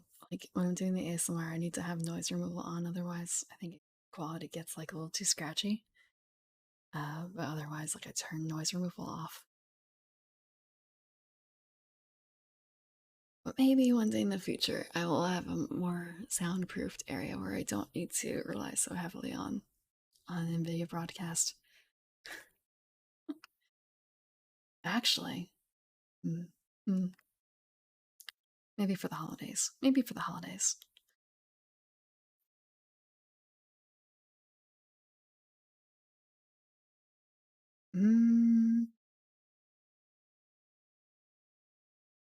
Sleep is the next one. Sleep is the next spell. It's an enchantment spell. 1d4 enemies you can see of the GM's choice fall asleep. Only creatures capable of sleeping are affected. They awake as normal. Loud noises, jolts, pain.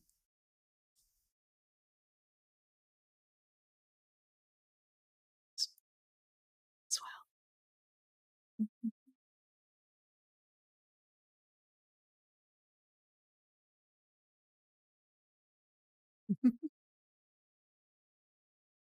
Age is the next one, and it is our first 5th level spell. It's evocation and ongoing. It's an enemy you can see. I don't think you can count as your own enemy. I don't think. Also, just thinking, creatures capable of sleeping. Do they have? Let me check. We may have already covered it.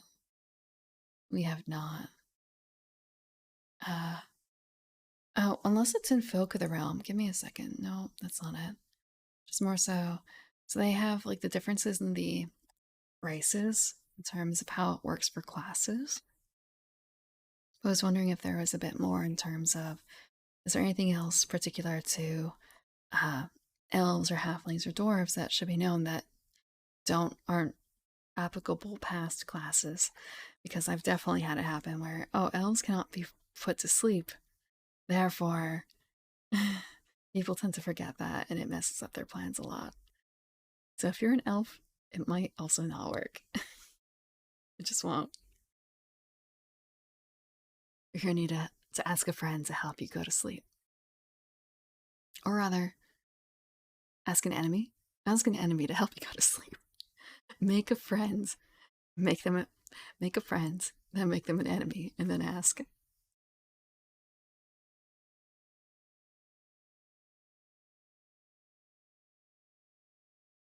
Okay. Cage. Evocation ongoing. The target is held in a cage of magical force. Nothing can get in or out of the cage. The cage remains until you cast another spell or dismiss it. While the spell is ongoing, the caged creature can hear your thoughts and you cannot leave sight of the cage. Hmm. That's really weird. Like that last section, the entire last sentence. You capture something and it can hear your thoughts, and you can't leave the cage. You cannot. So it's a cage for both of you, really. That's awful. That's awful. Contact another plane. Divination. You send a request to another plane. Specify who or what you'd like to contact by location, type of creature, name, or title. You open a two-way communication with that creature. Your communication can be cut off at any time by you or the creature you contacted. Sorry, I just realized something with the cage spell. It's just kind of hmm. Wait a second. Wait a second. Someone's drawing a series of images and just like, huh, that's an interesting pattern that's been showing up. Can you persuade? I suppose the question is, will it believe you based on the thoughts? They would probably be able to tell if you're genuine or not. So, and also, I mean, it really is up to mm, the specific target, I would imagine.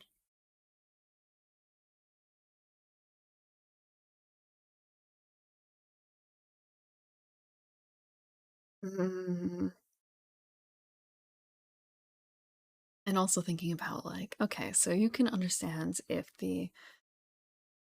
you're a creature locked in a cage and the person who casts the spell, the cage, uh, you can tell they are genuinely trying to be your friend.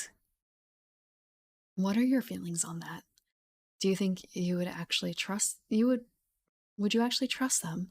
Or would you take advantage of their kindliness once you get out of that cage? Thinking about my playthrough of Vampire the Masquerade Coteries of New York. Mm, might be a little vengefulness in there. Might take advantage of them. It really depends also. Like they're able to cast 5th level spells, so maybe want to get a better feel of what they're able to do as well. Another thing. mm, I want to say, although when you say that, like, wow, you caged me to ask me to be friends, you must be genuine.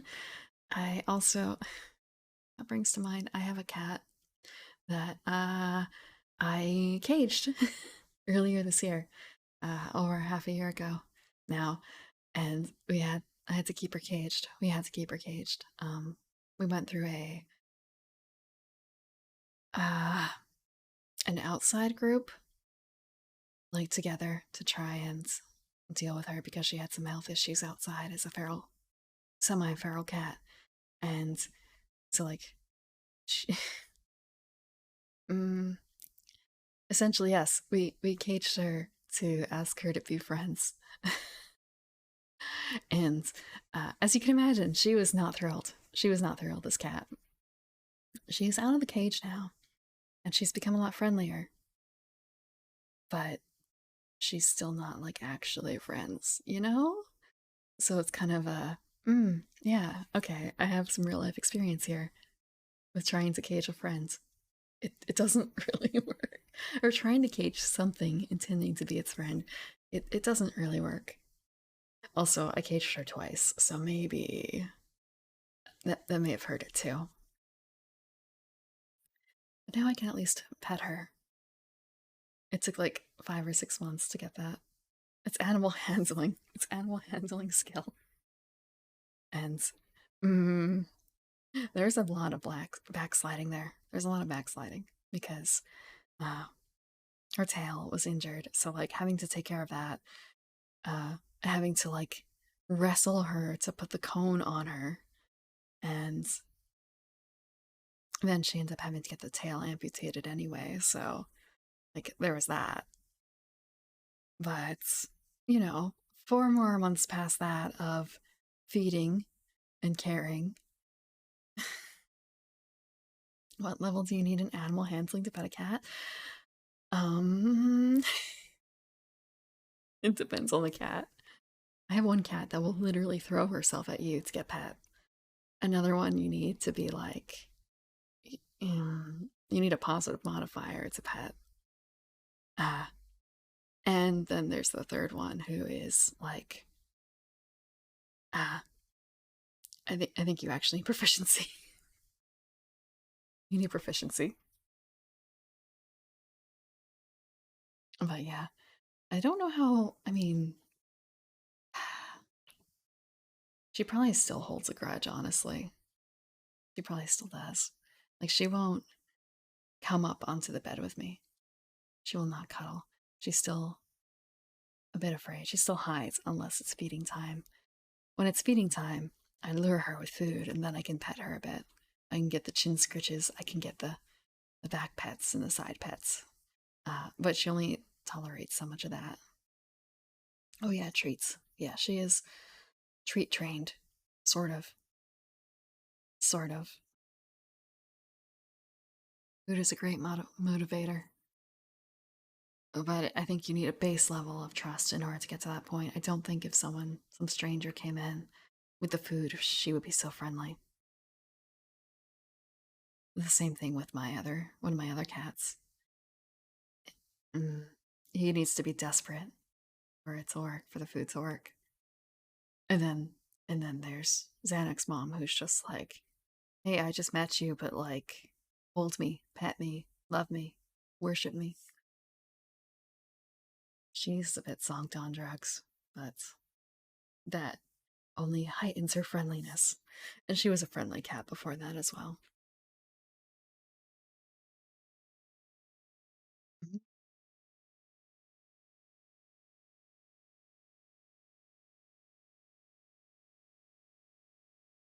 So the next spell on the list is Contact Another Plane. I don't think I did that one. Yeah, wait. Yeah, I don't think I did Contact Another Plane. It's a divination spell. You send a request to another plane. Specify who or what you'd like to contact by location, type of creature, or title. You open a two-way communication with that creature. Your communication can be cut off at any time by you or the creature you contacted. I feel like I actually did read that one. Oops, oops, oops. Were we on polymorph then? Yeah, we did not read polymorph. Polymorph is an enchantment spell. Your touch reshapes a creature entirely. They stay in the form you craft until you cast a spell. Describe the new shape you craft, including any stat changes, significant adaptations, or major weaknesses. The GM will then tell you one or more of these. The form will be unstable and temporary. The creature's mind will be altered as well. The form has an unintended benefit or weakness. Mhm.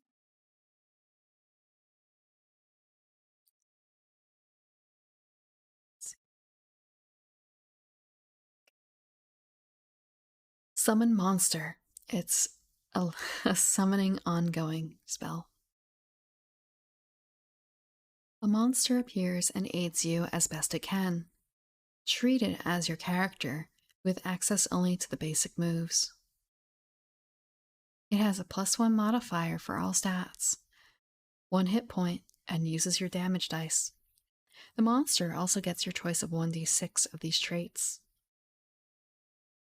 It has +2 instead of +1 to one stat. It's not reckless. It does 1d8 damage. Its bond to your plane is strong, +2 hit points for each level you have. It has some useful adaptation.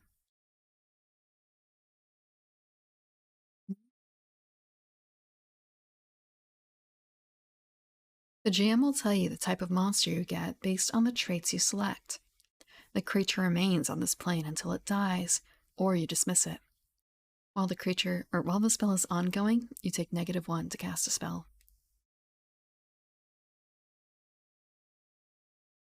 Next are 7th level spells. Next is Dominate, Enchantment, ongoing. Your touch pushes your mind into someone else's. You gain 1d4 hold. Spend 1 hold to make the target take one of these actions. Speak a few words of your choice. Give you something they hold. Make a concerted attack on a target of your choice. Truthfully answer one question. If you run out of hold, the spell ends. If the target takes damage, you lose 1 hold. While the spell is ongoing, you cannot cast a spell. Next is True Seeing. You see all things as they truly are. This effect persists until you tell a lie or dismiss the spell. While the spell is ongoing, you take -1 to cast a spell. Shadow Walk is an illusion spell. The shadows you target with the spell become a portal for you and your allies. Name a location, describing it with a number of words up to your level. Stepping through the portal deposits you and any allies present when you cast the spell at the location you described. The portal may only be used once by each ally.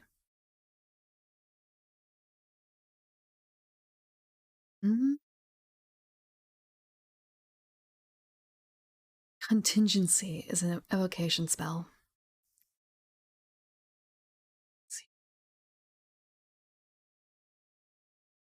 Choose a 5th level or lower spell you know. Describe a trigger condition using a number of words equal to your level. The chosen spell is held until you choose to unleash it or the trigger condition is met, whichever happens first. You don't have to roll for the held spell. It just takes effect. You may only have a single contingent spell held at a time. If you cast contingency while you have a held spell, the new held spell replaces the old one. Hmm. Interesting. That's interesting. It's kind of weird.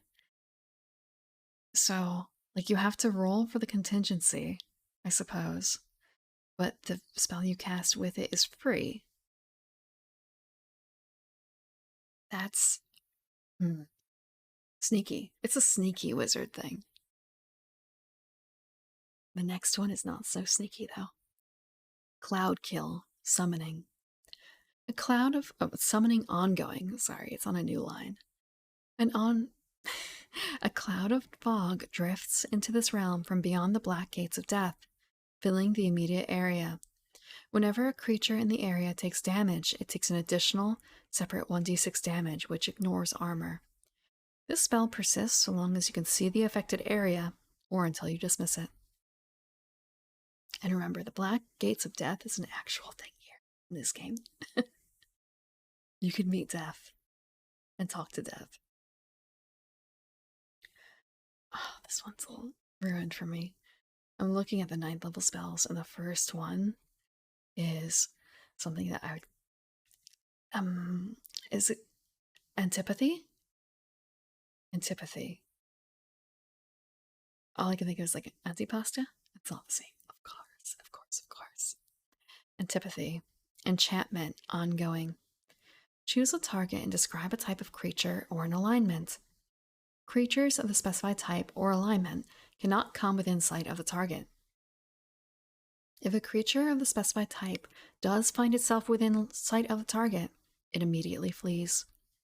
This effect continues until you leave the target's presence or you dismiss the spell. While the spell is ongoing, you take -1 to cast a spell. Alert, level 9, Divination. Describe an event. The GM will tell you when that event occurs, no matter where you are or how far away the event is. If you choose, you can view the location of the event as though you were there in person. You can only have one alert active at a time. That feels a lot stronger than, like, other versions of the spell I've heard.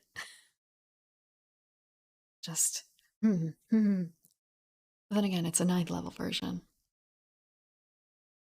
Soul Gem. This has no school. You trap the soul of a dying creature within a gem. The trapped creature is aware of its imprisonment but can still be manipulated through spells, parley, or other effects. All moves against the trapped creature are at +1. You can free the soul at any time, but it can never be recaptured once freed. Not what I exactly was expecting out of the soul gem, unless you can use that as a basis for something else. Shelter. Evocation. Ongoing. You create a structure out of pure magical power. It can be as large as a castle or as small as a hut, but it is impervious to all non-magical damage. The structure endures until you leave it or you end the spell. Perfect Summons. You teleport a creature to your presence. Name a creature or give a short description of a type of creature. If you name a creature, that creature appears before you. If you describe a type of creature, a creature of that type appears before you. And that is the last wizard spell available. After that, it delves into GM information. GM information. I'm actually going to take a quick break so I can make some more tea, but after that, we will. Let me check actually first before we go break real quick. How many pages is this? It starts at 160-ish. GM stuff continues for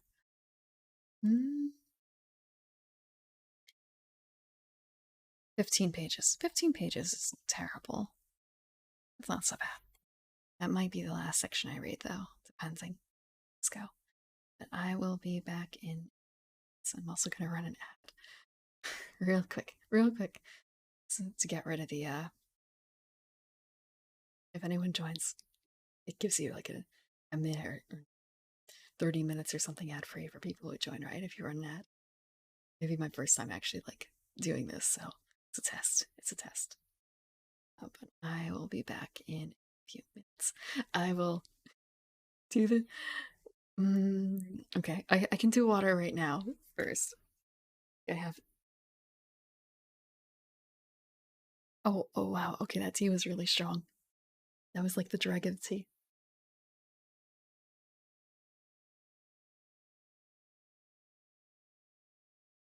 I can do another stretch. It's been a little bit. Let's see. I'm going to swap out this real quick too.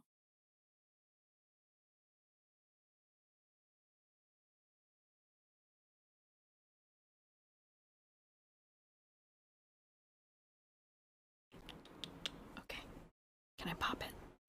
Hey, it worked. 2, 1. one joint. Okay.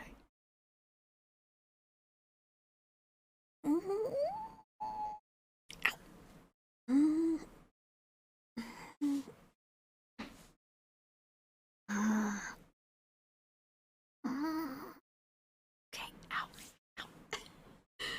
Okay, and now, quick break.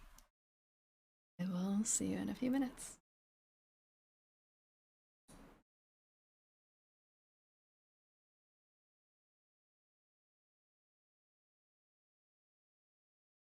We are back. I forgot about having to unmute. I brought back another cup of tea and I also snuck something else out. I, well, I don't want to overstate this too long, so I have to bring up a saucer to go along with it to put the tea bag on. And I also grabbed some Turkish delight too. It's a pomegranate pistachio Turkish delight. There's just 2 pieces, but hopefully it won't go too badly with the tea. Thank you, Deku.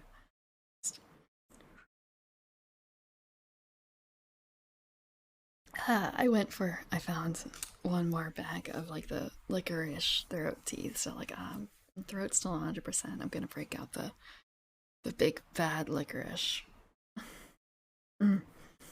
You like Turkish delight? I'm actually not like a huge fan, but I guess it's grown on me in age. Like when I was younger, not so much. I know one of my elder sisters loved it when she was younger too. And that was my first experience with it. And also like hearing about it in Narnia, right?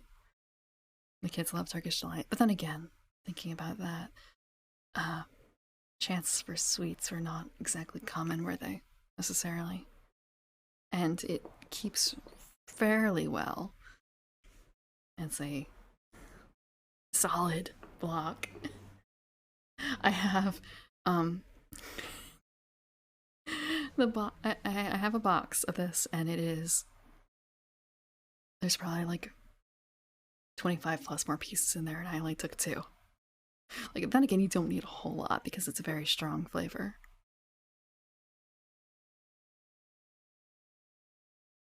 And now everything's covered in powdered sugar.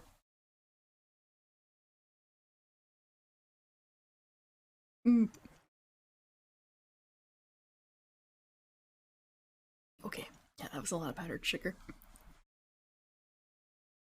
Part of it is this. This one, normally Turkish delight is like strong rose flavor, right? And this one's fruit and nuts, so it doesn't taste like your standard Turkish delight. But again, I don't really get it very often, so it might be a misplaced concept there. Let me check. I feel like the last time I had Turkish delight otherwise was like years and years ago.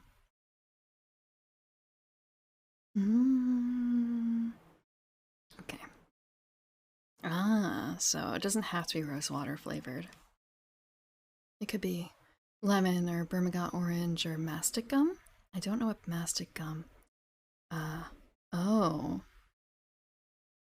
Tears of Chios. I don't know what that is either. That's a very unusual looking item. What does it taste like? It's bitter, then it becomes pine and cedar. So I guess people who like gin, perhaps, would like that.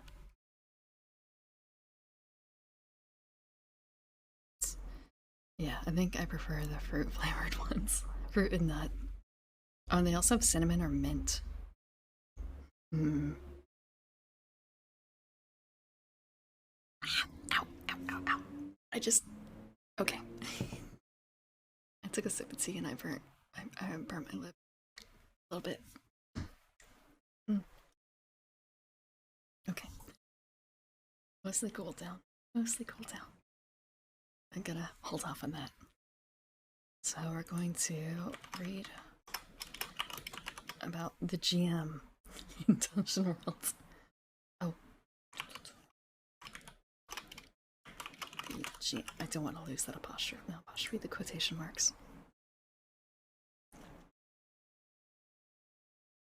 Mm, actually, I know the holiday seasons are coming up, and it's kind of a it's been like years and years and years since I've had some of these sweets, and it's kind of I really could go for it. I was watching a video earlier this week. Someone was making a jalebi, uh, and like I'm not like particularly nostalgic for that. Like it would be interesting to try and get because there's no way I'm gonna try and make it. Um, if you don't know what it is, it's kind of like it's an Indian sweet, and it feels weird to say it's kind of like funnel cake, but it's kind of like funnel cake in appearance. Um, it's spiraled fried dough. Uh, and I've had that a few times, but there's another dessert that I've had that's Indian that is, mm, it's nutty, I think, and it is shaped in, mm, not diamond shape exactly. Uh, it's a square, but not square. It's a rectangle, but it's skewed. What is the word for that? Rhomboid? Is it rhomboid? Yeah, it's a rhomboid shape, and it is often layered with like edible um, gold flake or silver flake on top, like it's metallic covered on top for appearance's sake, and it's something I haven't had in years. I just realized it's kind of that would really that'd be nice to refresh on that. It would be nice, but I don't know where I'll be able to get it.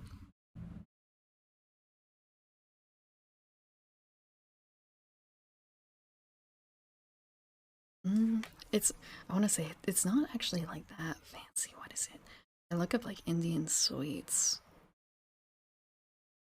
I know that they like you might be able to find it in some restaurants, but probably not unless they do a lot of business in it, because usually a lot of Indian restaurants will do. Mm, they'll just do, I guess, like things that are easier to handle, uh, like rice pudding or the sweet balls in like a honeyed syrup. The thing I'm thinking of aside from jalebi is okay. The word I heard for it was barfi. Barfi. Don't know if I'm pronouncing it right, but that's the way I saw it written. Uh, but I guess it's also known as like Kotli, Kaju Kotli, similar to a barfi. Okay,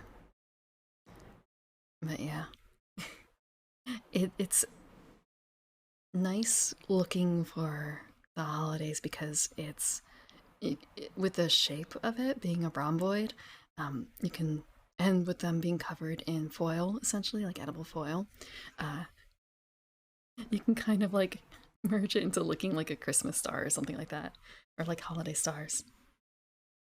Good for decorations, or like rather not decorations, but like decorative piece while still being edible.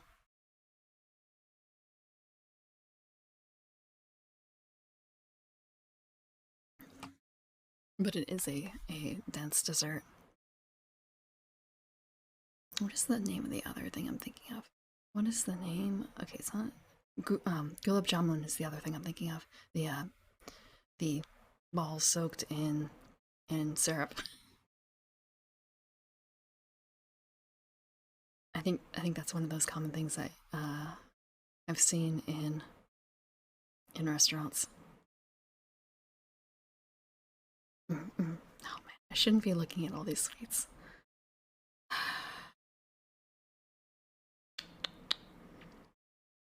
I'll just have to. I haven't properly eaten yet, so uh, maybe I'll see where I can put an order in. Some of these have to travel decently.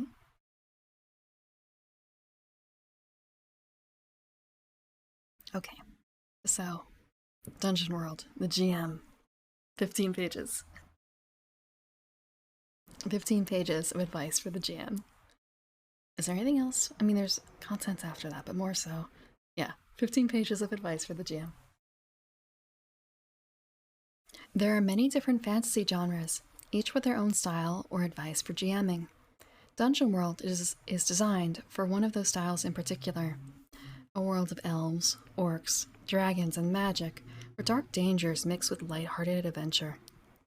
The rules in this chapter will help you run a game in that style. The characters have rules to follow when they roll dice and take actions. The GM has rules to follow too. You'll be refereeing, educating, and describing the world as you go. Dungeon World provides a framework to guide you in doing so. This chapter isn't about advice for the GM or optional tips and tricks on how to best play Dungeon World. It's a chapter with procedures and rules for whoever takes on the role of GM. Kind of an I thought that would be what we get. No advice. No advice.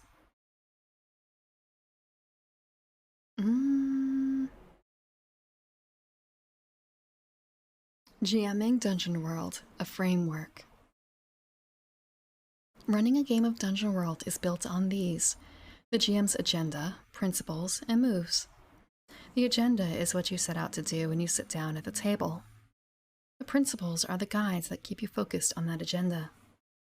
The GM's moves are the concrete, moment-to-moment things you do to move the game forward. You'll make moves when players miss their rolls, when the rules call for it, and whenever the players look at you to see what happens. Your moves keep the fiction consistent and the game's action moving forward. The GM's agenda, principles, and moves are rules just like damage or stats or hit points. You should take the same care in altering them or ignoring them that you would with any other rule.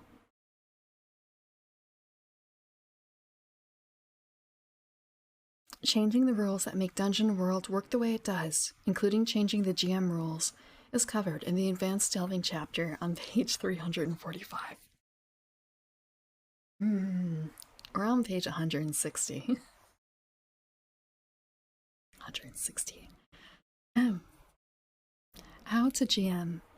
When you sit down at the table as a GM, you do these things: describe the situation, follow the rules, make moves, exploit your prep. The players have it easy. They just say what the characters say, think, and do. You have it a bit harder. You have to say everything else. What does that entail? First and foremost, you describe the immediate situation around the players at all times. This is how you start a session, how you get things rolling after a snack break, get back on track after a great joke. Tell them what the situation is in concrete terms. Use details and senses to draw them in. The situation isn't just an orc charging at you. It's an orc painted in blood swinging a hammer and yelling bloody murder. You can leverage a lack of information too. The sound of clattering armor and shuffling feet, for instance. The situation around them is rarely, everything's great, nothing to worry about. They're adventurers going on adventures. Give them something to react to. When you describe the situation, always end with, "What do you do?" Dungeon World is about action and adventure. Portray a situation that demands a response. From the get-go, make sure to follow the rules. This means your GM rules, sure, but also keep an eye on the players' moves. It's everybody's responsibility to watch for when a move has been triggered, including you. Stop the players and ask if they mean to trigger the rules when it sounds like that's what they're doing. Part of following the rules is making moves. Your moves are different than a player moves, and we'll describe them in detail in a bit. Your moves are specific things you can do to change the flow of the game. In all of these things, exploit your prep. At times, you'll know something the players don't yet know. You can use that knowledge to help you make moves. Maybe the wizard tries to cast a spell and draws unwanted attention. They don't know that the attention that just fell on them was the ominous gaze of a demon waiting 2 levels below. But you do. Agenda. Your agenda makes up things you aim to do at all times while GMing in a game of Dungeon World. Portray a fantastic world. Fill the characters' lives with adventure. Play to find out what happens. Everything you say and do at the table, and away from the table too, exists to accomplish these 3 goals and no others. Things that aren't on this list aren't your goals. You're not trying to beat the players or test their ability to solve complex traps. You're not here to give the players a chance to explore your finely crafted setting. You're not trying to kill the players, though monsters might be. You're most certainly not here to tell everyone a planned out story. Your first agenda is to portray a fantastic world. Dungeon World is about guts, guile, and bravery against darkness and doom. It's about characters who have decided to take up a life of adventure in the hopes of some glorious reward. It's your job to participate in that adventure. It's your job to participate in that by showing the players a world in which their characters can find that adventure. Skipped a line. Without the player characters, the world would fall into chaos or destruction. It might still even with them. It's up to you to portray the fantastic elements of that world. Show the players the wonders of the world they're in and encourage them to react to it. Okay, I'm going to take a sip. And maybe have the rest of that one piece of Turkish delight. Oh yeah, I need to finish that because otherwise this is going to get really, really licorice-y.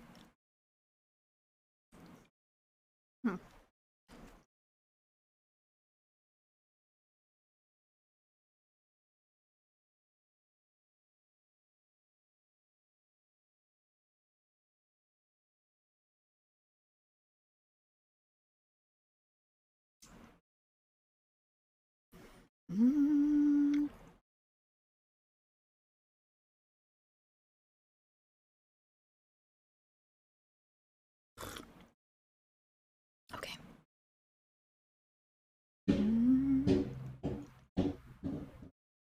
Okay.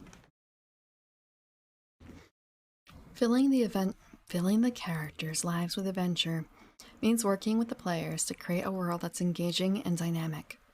Adventurers are always caught up in some world-threatening danger or another. Encourage and foster that kind of action in the game. Dungeon World adventures never presume player actions. A Dungeon World adventure portrays a setting in motion, someplace significant with creatures big and small pursuing their own goals. As the players come into conflict with that setting and its denizens, action is inevitable. You'll honestly portray the repercussions of that action. This is how you play to find out what happens. You're sharing the fun of finding out how the characters react to and change the world you're portraying. You're all participants in a great adventure that's unfolding. So really, don't plan too hard. The rules of the game will fight you. It's fun to see how things unfold. Trust us.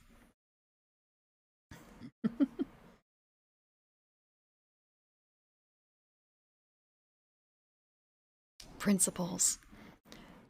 Draw maps, leave blanks. Address the characters, not the players. Embrace the fantastic. Make a move that follows.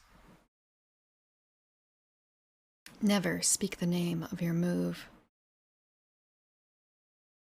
Give every monster life. Name every person.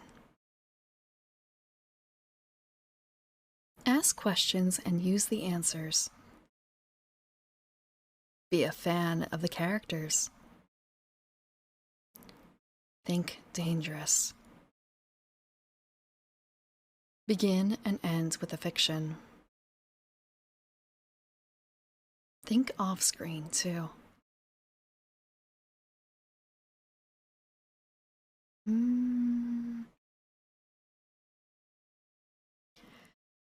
Your principles are your guides.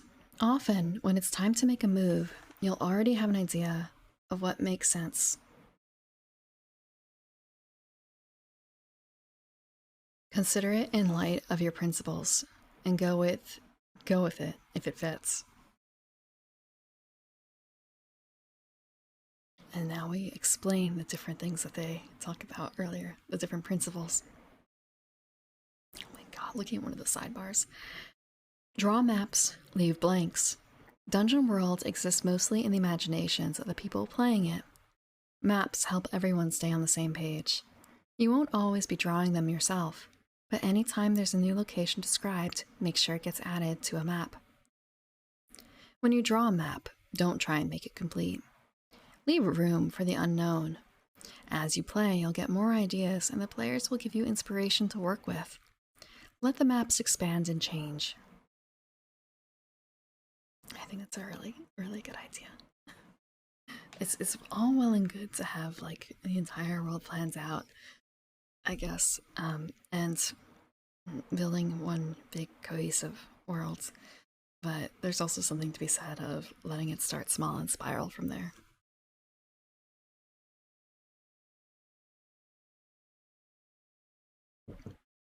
And oftentimes things just change so much. And sometimes it's more fun when things get added in. Mm-hmm.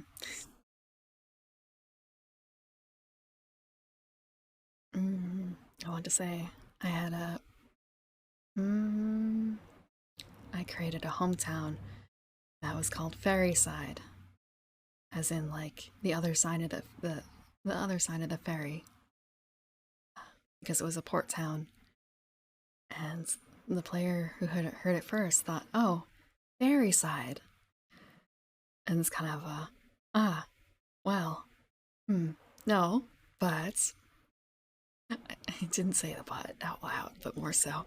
Well then, okay, maybe you are interested in a Fae-based game that can be arranged. Not knowing that there was already plans for that to happen.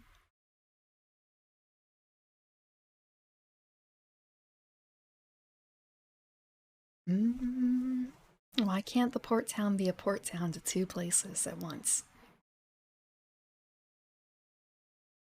The next section, the next principle.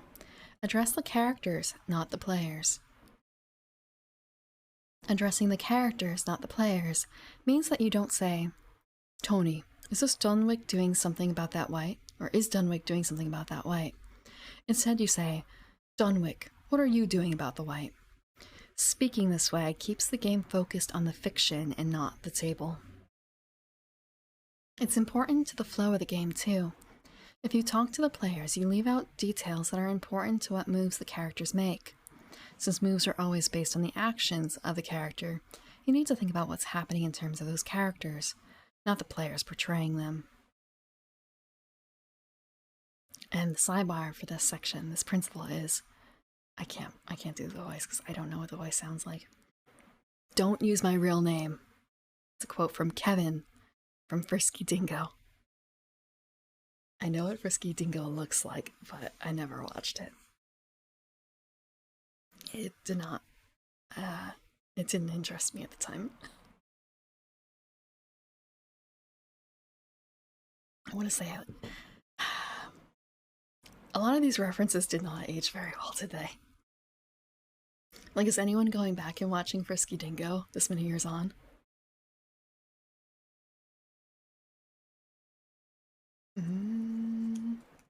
Or Xavier, Renegade Angel. That one I did watch a tiny bit of. Embrace the fantastic is the next principle. You literally, I want to say, oh yeah, it's probably before your time. Do you know what Archer is? Because the art style, I think the art direction is the same from Frisky Dingo to Archer. The character, the main character, Frisky Dingo, had a very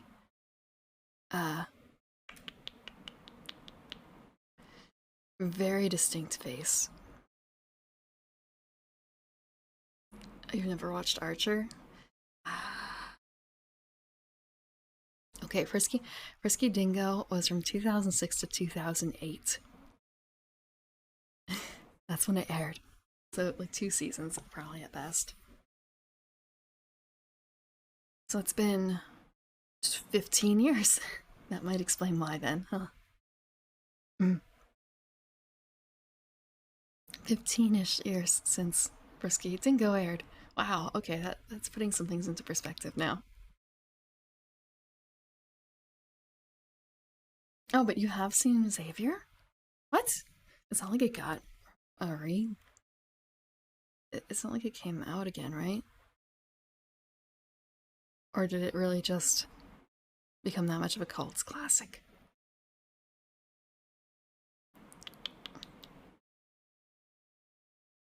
Mm, okay.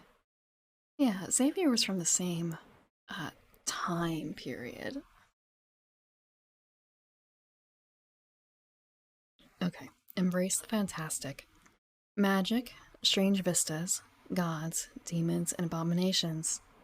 The world is full of mystery and magic. Embrace that in your prep and in play. Think about the fantastic on various scales. Think about floating cities or islands crafted from the corpse of a god. Think about villages or village wise men and their spirit familiars, or the statue that the local bandits touch to give them luck. The characters are interesting people, empowered by their gods, their skill at arms, or by mystical training. Their world should be just as engaging. Really? I missed out on that, I suppose. Like Xavier coming back from that. Hold on, I gotta clear my.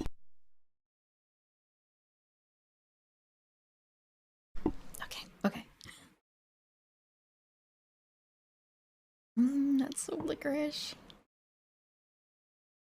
Mm.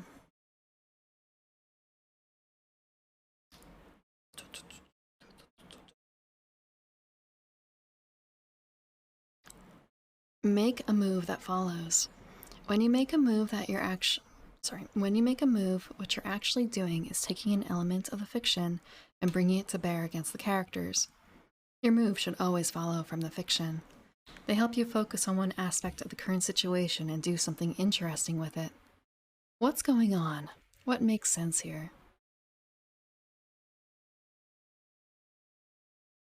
Never speak the name of your move. There is no quicker way to ruin the consistency of Dungeon World than to tell the players what move you're making. Your moves are prompts to you, not things you say directly. You never show the players that you're picking a move from a list.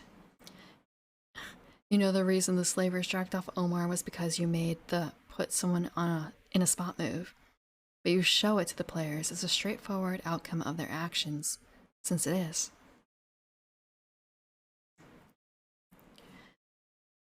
Give every monster life. Monsters are fantastic creatures with their own motivations, simple or complex. Give each monster details that bring it to life. Smells, sights, sounds. Give each one enough to make it real, but don't cry when it gets beat up or overthrown. That's what player characters do. Name every person. Anyone that the players speak with as a name. They probably have a personality and some goals or opinions too, but you can figure that out as you go. Start with a name. The rest can flow from there.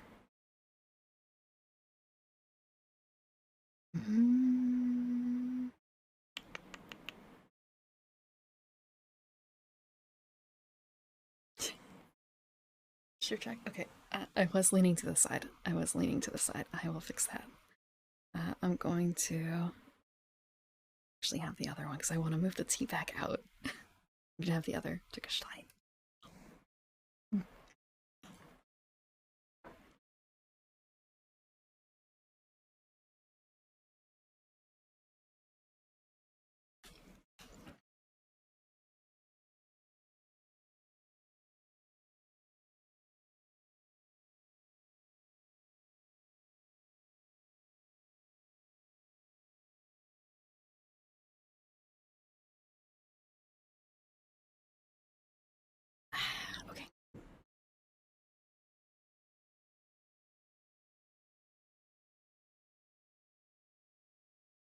Water? Okay, I'm gonna have some more tea then.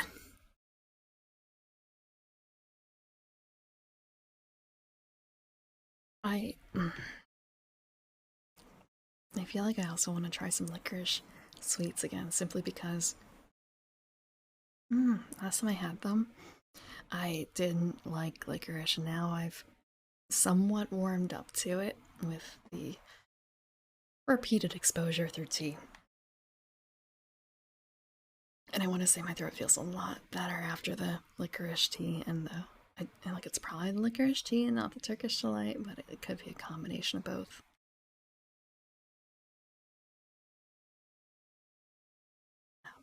Thank you for the water. Oh, for the tea. And now that can sit up a little bit more straight. Actually, I'm going to adjust this a bit. Okay. Ask questions and use the answers. Part of playing to find out what happens is explicitly not knowing everything and being curious. If you don't know something or you don't have an idea, ask the players and use what they say. The easiest question to use is, what do you do? Whenever you make a move, end with, what do you do? You don't even have to ask the person you made the move against. Take the chance to shift the focus elsewhere. Wrath's spell is torn apart with a flick of the mage's wand. Finnegan, that spell was aiding you. What are you doing now that it's gone? And there's also an aside for this, but it's not a quote for once. Think about time when asking questions. Ask about what came before, what is true now, and what might happen in the future. Ask the cleric about the gods. Ask the wizard about magic, and then switch it up. Maybe the thief has some ideas about the gods too?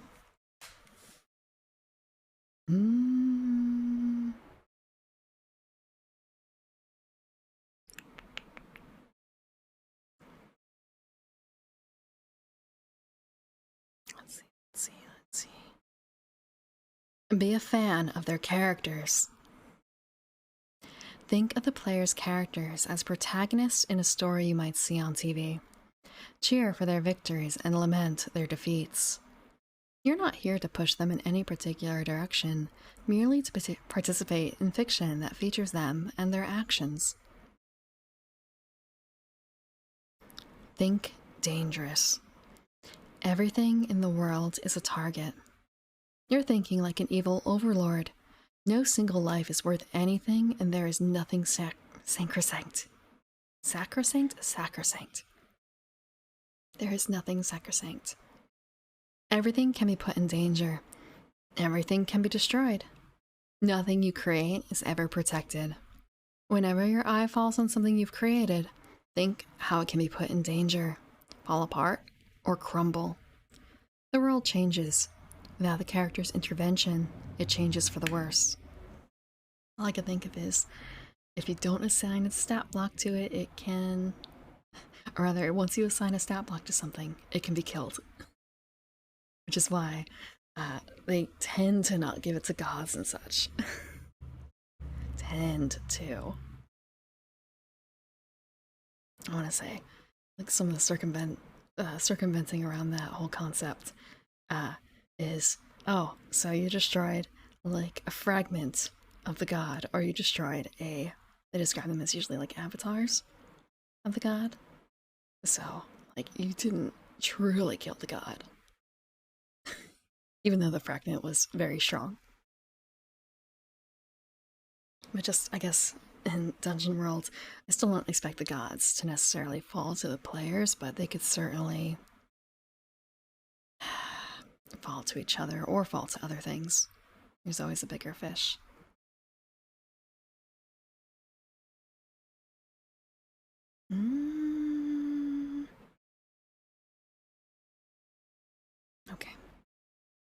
Okay, let's see.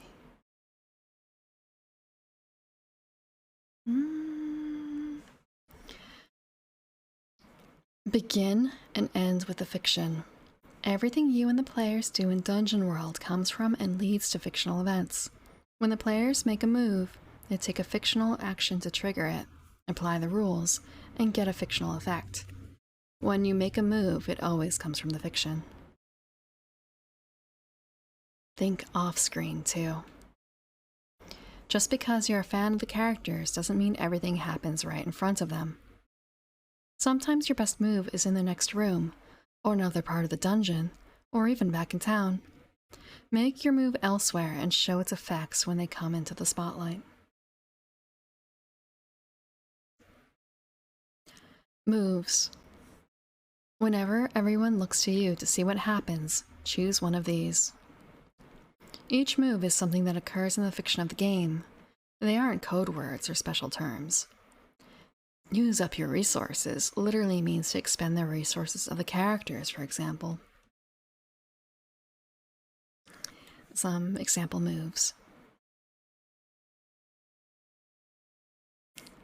1 minute you're picking flowers, next you're trying to kill God.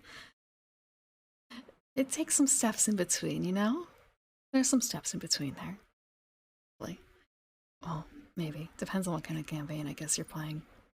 There's definitely the ones who are like, the players just want to set up shop. They want to run an inn. Although in my case, it's been more like, they want to run a combination bar and whorehouse. And then after that, it's time to go try and kill a god. So some example moves. Use a monster, danger, or location move. Reveal an unwelcome truth. Show signs of an approaching threat. Deal damage. Use up their resources. Turn their move back on them. Separate them. Give an opportunity that fits the class's abilities. Show a downside to their class, race, or equipment. Offer an opportunity, with or without cost. Put someone in a spot. Tell them the requirements or consequences and ask. Never speak the name of your move. That's one of your principles. Make it a real thing that happens to them. As you dodge the hulking ogre's club, you slip and land hard. Your sword goes sliding away into the darkness. You think you saw where it went, but the ogre is lumbering your way. What do you do? No matter what move you make, always follow up with, what do you do? Your moves are a way of fulfilling your agenda, part of which is to fill the characters' lives with adventure. When a spell goes wild or the floor drops out from under them, adventurers react or suffer the consequences of inactions. And here's a sidebar. This one is something I've only partially read, but I've seen in some formats. The vision made him want to freeze into immobility, but this, too, was action with its consequences. From Dune. Okay. When to make a move. You make a move when everyone looks to you to find out what happens. When the player gives you a golden opportunity. When they roll a 6 or less.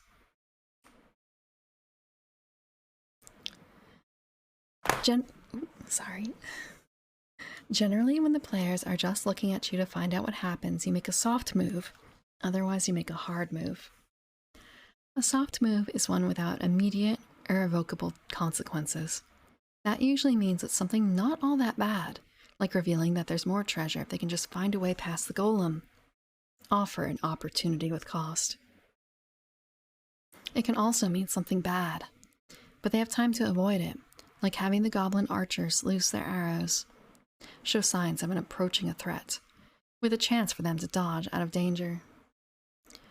A soft move ignored becomes a golden opportunity for a hard move. If the players do nothing about the hail of arrows flying toward them, it's a golden opportunity to use the deal damage move. Hard moves, on the other hand, have immediate consequences. Dealing damage is almost always a hard move, since it means a loss of hit points that won't be recovered without some action from the players. When you have a chance to make a hard move, you can opt for a soft one instead if it better fits the situation. Sometimes things just work out for the best. And the sidebar for this is, When a player describes their action and says, "Did it work?" or "What does he do when I say that?" These are examples of the players looking to you to see what happens. When it's your turn to describe the effects the players are having on the world, you can make a move. The next section, choosing a move. To choose a move, start by looking at the obvious consequences of the action that triggered it. If you already have an idea, think on it for a second to make sure it fits your agenda and principles, and then do it. Let your moves snowball. Build on the success or failure of the character's moves and on your own previous moves. If your first instinct is that this won't hurt them now, but it'll come back to bite them later, great. That's part of your principles. Think off screen too. Make a note of and reveal it when the time is right. Making your move. When making a move, keep your principles in mind. In particular, never speak the name of your move and address the characters, not the players. Your moves are not mechanical actions happening around the table. They are concrete events happening to the characters in the fictional world you are describing. Note that deal damage is a move, but other moves may include damage as well. When an ogre flings you against a wall, you take damage as surely as if he had smashed you with his fists. After every move you make, always ask, "What do you do?" And there's the sidebar for this. If a move causes damage not related to a monster, like a collapsing tunnel or a fall into a pit, use the damage rules on page 23. Some additional bits for making your move. Use a monster, danger, or location move. Every monster in an adventure has moves associated with it, as do many locations. A monster or a location move is just a description of what that location or monster does. Maybe hurl someone away, or reach the plains. If a player move, like hack and slash, says that a monster gets to make an attack, make an aggressive move with that monster. The overarching dangers of the adventure also have moves associated with them. Use these moves to bring that danger into play, which may mean more monsters. Reveal an unwelcome truth. An unwelcome truth is a fact that the players wish wasn't true, that the room's been trapped maybe, or that the helpful goblin is actually a spy. Reveal to the players just how much trouble they're in. Show signs of an approaching threat. This is one of your most versatile moves. Threat means anything bad that's on the way. With this move, you just show them that something's going to happen unless they do something about it. And there's a few quotes in here that I missed. Okay. For the reveal an unwelcome truth, the sidebar there is, "The truth will set you free, but not until after it is finished with you." From Infinite Jest. Don't know what that is. For show signs of an approaching threat, the sidebar is Omar coming from The Wire, and I've also not seen The Wire. I've not seen The Wire either. Deal damage is the next section on making a move. When you deal damage, choose one source of damage that's fictionally threatening a character and apply it. In combat with a lizard man, it stabs you. Triggered a trap, rocks fall on you. The amount of damage is decided by the source. In some cases, this move might involve trading damage both ways, with the character also dealing damage. Most damage is based on a die roll. When a player takes damage, tell them what to roll. You never need to touch the dice. If the player is too cowardly to find out their own fate, they can ask another player to roll for them. And the quote for deal damage is, or the sidebar, "He who overcomes by force hath overcome only half his foe," from Paradise Lost. The next move is use up their resources. Surviving in a dungeon or anywhere dangerous often comes down to supplies. With this move, something happens to use up some resource. Weapons, armor, healing, ongoing spells. You don't always have to use it up permanently. A sword might just be flung to the other side of the room, not shattered. Next one is turn their move back on them. Think about the benefits a move might grant a character and turn them around in a negative way. Alternately, grant the same advantage to someone who has it out for the characters. If Ivy has learned of Duke horsemen approaching from the east, maybe a scout has spotted her too. And the sidebar for that is, danger always strikes when everything seems fine. Kanbei Shimada, Seven Samurai. I've seen enough Seven Samurai spin-offs to not necessarily remember which one that's from, but just I understand the importance of that. Or rather, I think I caught most of Samurai 7.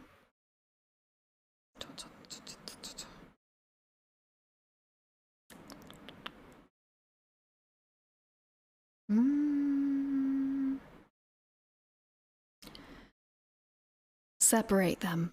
There are few things worse than being in the middle of a raging battle with bloodthirsty owlbears on all sides. One of those things is being in the middle of that battle with no one at your back. Separating the characters can mean anything from being pushed apart in the heat of battle to being teleported to the far end of the dungeon. Whatever way it occurs, it's bound to cause problems.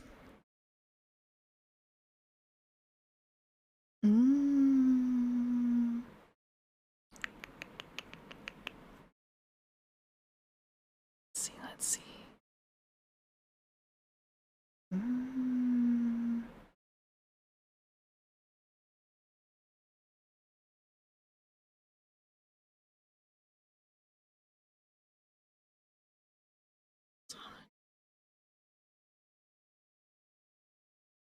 Let's see.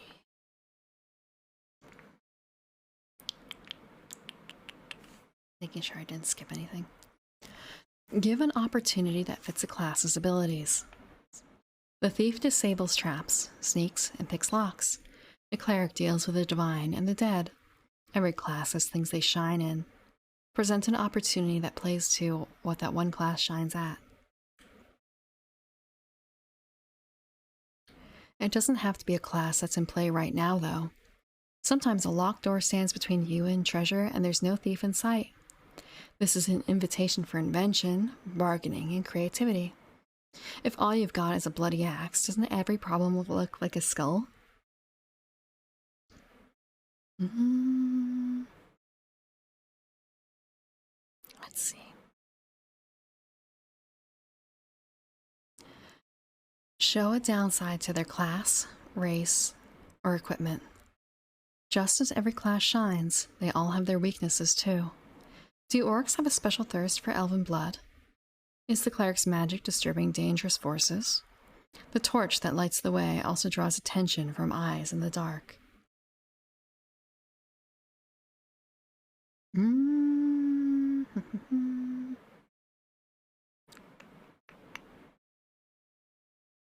Offer an opportunity with or without cost. Show them something they want. Riches, power, glory. If you want, you can associate some cost with it too, of course. Remember to lead with the fiction. You don't say, this area isn't dangerous, you can make camp here if you're willing to take the time. You make it a solid fictional thing and say, Helfirth's blessings still hang in the shattered altar. It's a nice safe spot, but the chanting from the ritual chamber is getting louder. What do you do? The sidebar for that is, this is the best deal you're going to get. I won't tell you that you can save yourself, because you can't. Anton Chigurh, No Country for Old Men. I haven't seen that either.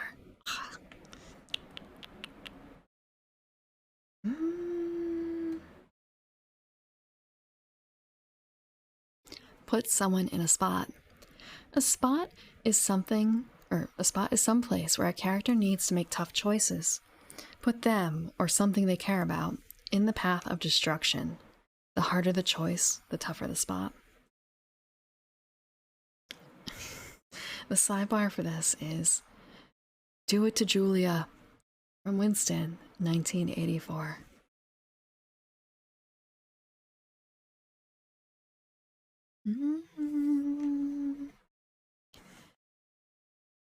Tell them the requirements or consequences and ask. This move is particularly good when they want something that's not covered by a move or they've failed a move. They can do it, sure, but they'll have to pay the price. Or they can do it, but there will be consequences. Maybe they can swim through the shark-infested moat before being devoured, but they'll need a distraction. Of course, this is made clear to the characters, not just the players. The sharks are in a starved frenzy, for example. Okay. Next section is dungeon moves. These are a special subset. So dungeon moves are a special subset that are used to make or alter a dungeon on the fly. Use these if your players are exploring a hostile area that you don't already have planned completely. Map out the area being explored as you make these moves. Most of them will require you to add a new room or element to your map. The moves are Change the environment, Point to a looming threat, Introduce a new faction or type of creature, Use a threat from an existing faction or type of creature, Make them backtrack, Present riches at a price, Present a challenge to one of the characters. Change the environment. Okay. The environment is the general feel of the area the players are in. Carved tunnels, warped trees, safe trails, or whatever else. This is your opportunity to introduce them to a new environment. The tunnels gradually become naturally carved. The trees are dead and strange, or the trails are lost and the wilderness takes over. Use this move to vary the types of areas and creatures the players will face. Point to a looming threat. If you know that something is lurking and waiting for the players to stumble upon it, this move shows them the signs and clues. This move is the dragon's footprints in the mud or the slimy trail of the gelatinous cube.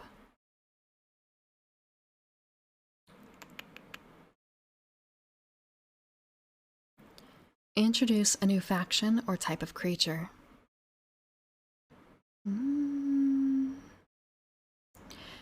A type of creature is a broad grouping: orcs, goblins, lizardmen, the undead, etc.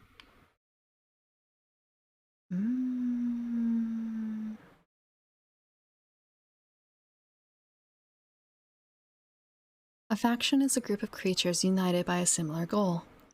Once you introduce them, you can begin to make moves and cause trouble for the players with those creatures or NPCs. Introducing means giving some clear sensory evidence or substantiated opinion or information.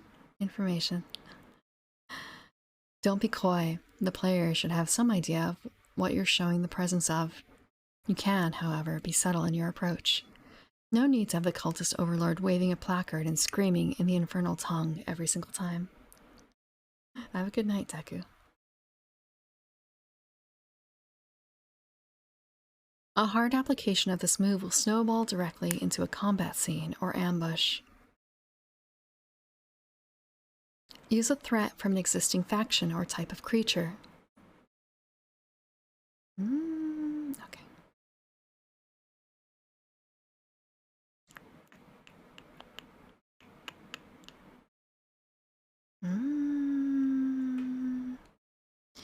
Once the characters have been introduced to the presence of a faction or a type of creature, you can use moves or monsters of that type. Use the factions and types broadly. Orcs are accompanied by their hunting wargs. A mad cult probably has some undead servants or maybe a few beasts summoned from the abyssal pits. This is a move that often you'll be making subconsciously. It's just implementing the tools you've set for yourself in a clear and effective manner. make them backtrack.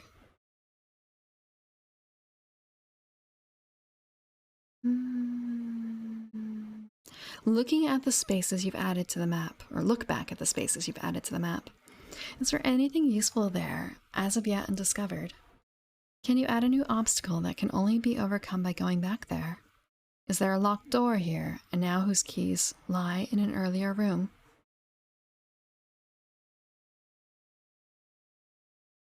When backtracking, show the effect that time has had on the areas they've left behind. What new threats have sprung up in their wake? What didn't they take care of that's waiting for their return? Use this move to make the dungeon a living, breathing place. There is no stasis in the wake of the character's passing. Add reinforcements, cave-in walls, cause chaos.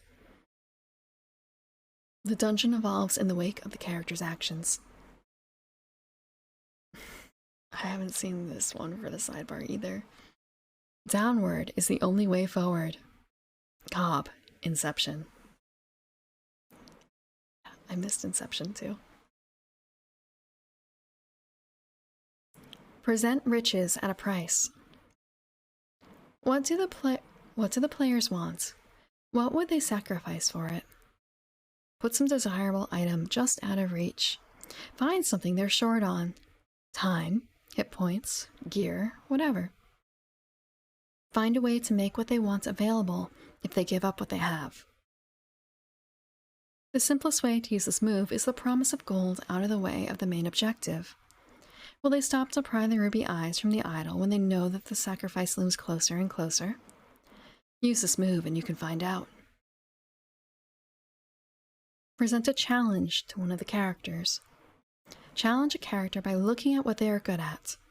Give the thief a lock to pick. Show the cleric servants of an enemy god to battle against. Give the wizard magical mysteries to investigate. Show the fighter some skulls to crack. Give someone a chance to shine. As an alternative, challenge a character by looking at what they're bad at or what they've left unresolved. If the bard has a complicated lie on his conscience, what steps will he take to cover it up when someone figures him out? If the wizard has been summoning demons, what happens when word gets out? This move can give a character the spotlight, even if it's just for a moment. Try to give everyone a chance to be the focus of play using this move from session to session.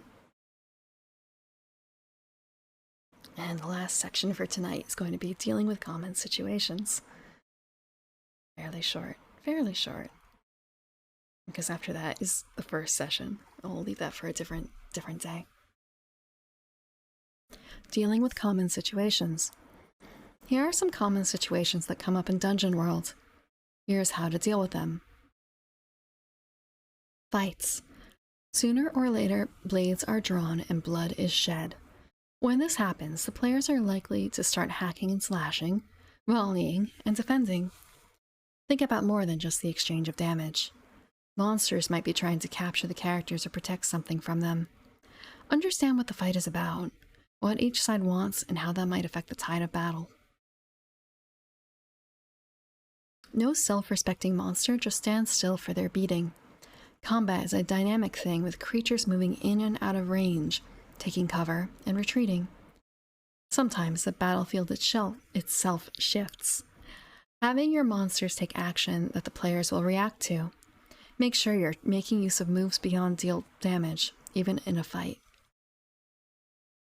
Make sure everyone has a chance to act, and that you know where each player is during the chaos of combat.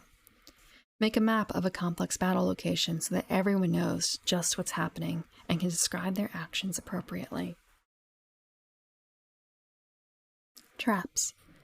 Traps may come from your prep, or you can improvise them based on your moves. If nothing has established that the location is safe, traps are always an option. The player may find traps through clever plans, trap sense, or discerning realities. If a character describes an action that doesn't trigger a move, but the action would still discover a trap, don't hide it from them. Traps aren't allowed to break the rules. And the last section is people. How to deal with NPCs, I guess? Or how to deal with being NPCs. People. Dwarven smiths, elven sages, humans of all shapes and sizes occupy the world around the characters. They're not mindless stooges to be pushed around, but they're not what we're playing to find out about either. The NPCs are people. They have goals and the tools to struggle forward towards those goals. Use them to illustrate what the world is like. Show your players the common people struggling for recognition, or the noble classes seeking to uplift their people. Some whole adventures might take place in a peopled environment rather than an isolated dungeon.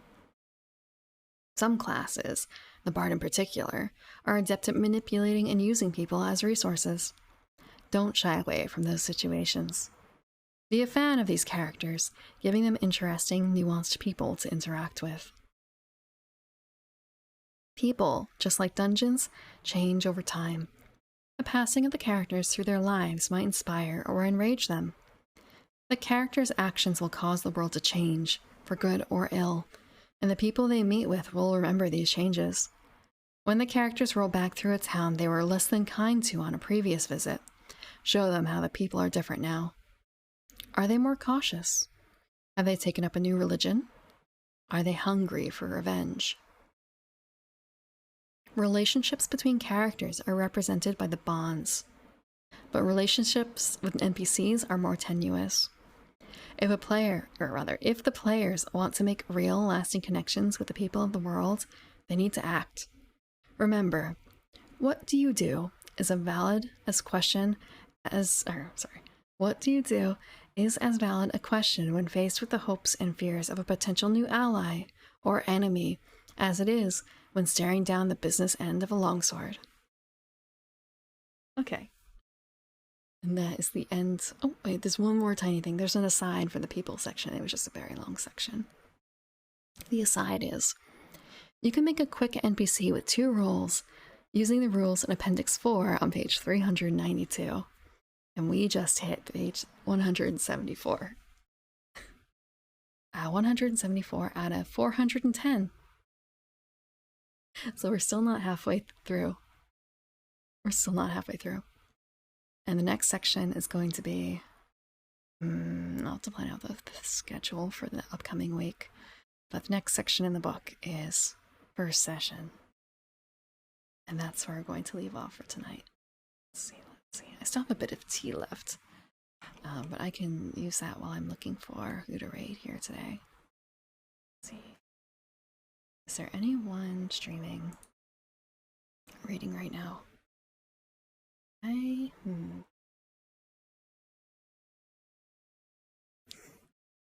Let's see.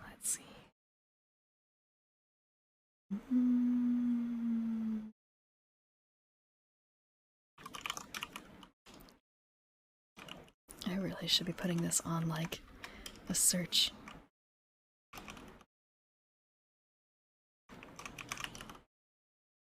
Okay, wait, I can do this. I can do a quick check. Who is doing? Is there anyone else doing any reading?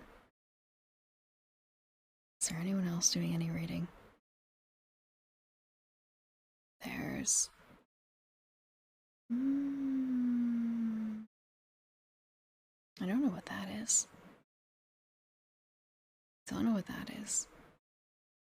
And I thought that someone else was doing it too.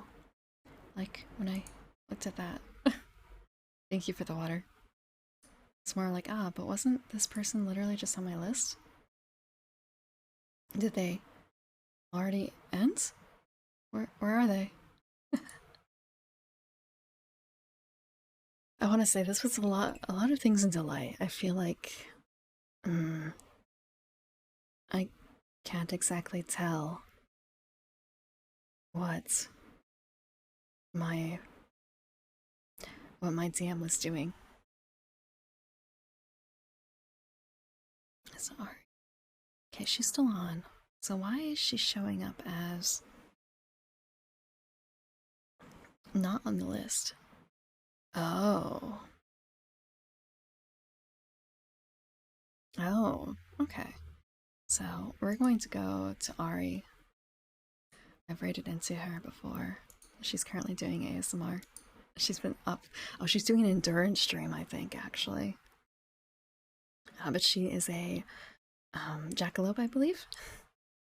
And she's really cute, so if you enjoy, I guess, Sweet Whispers, that's what she's doing right now once she's back from her break. Again, she's doing an endurance stream. She's like 7 hours into this. Thank you very much for coming to share Dungeon World with me.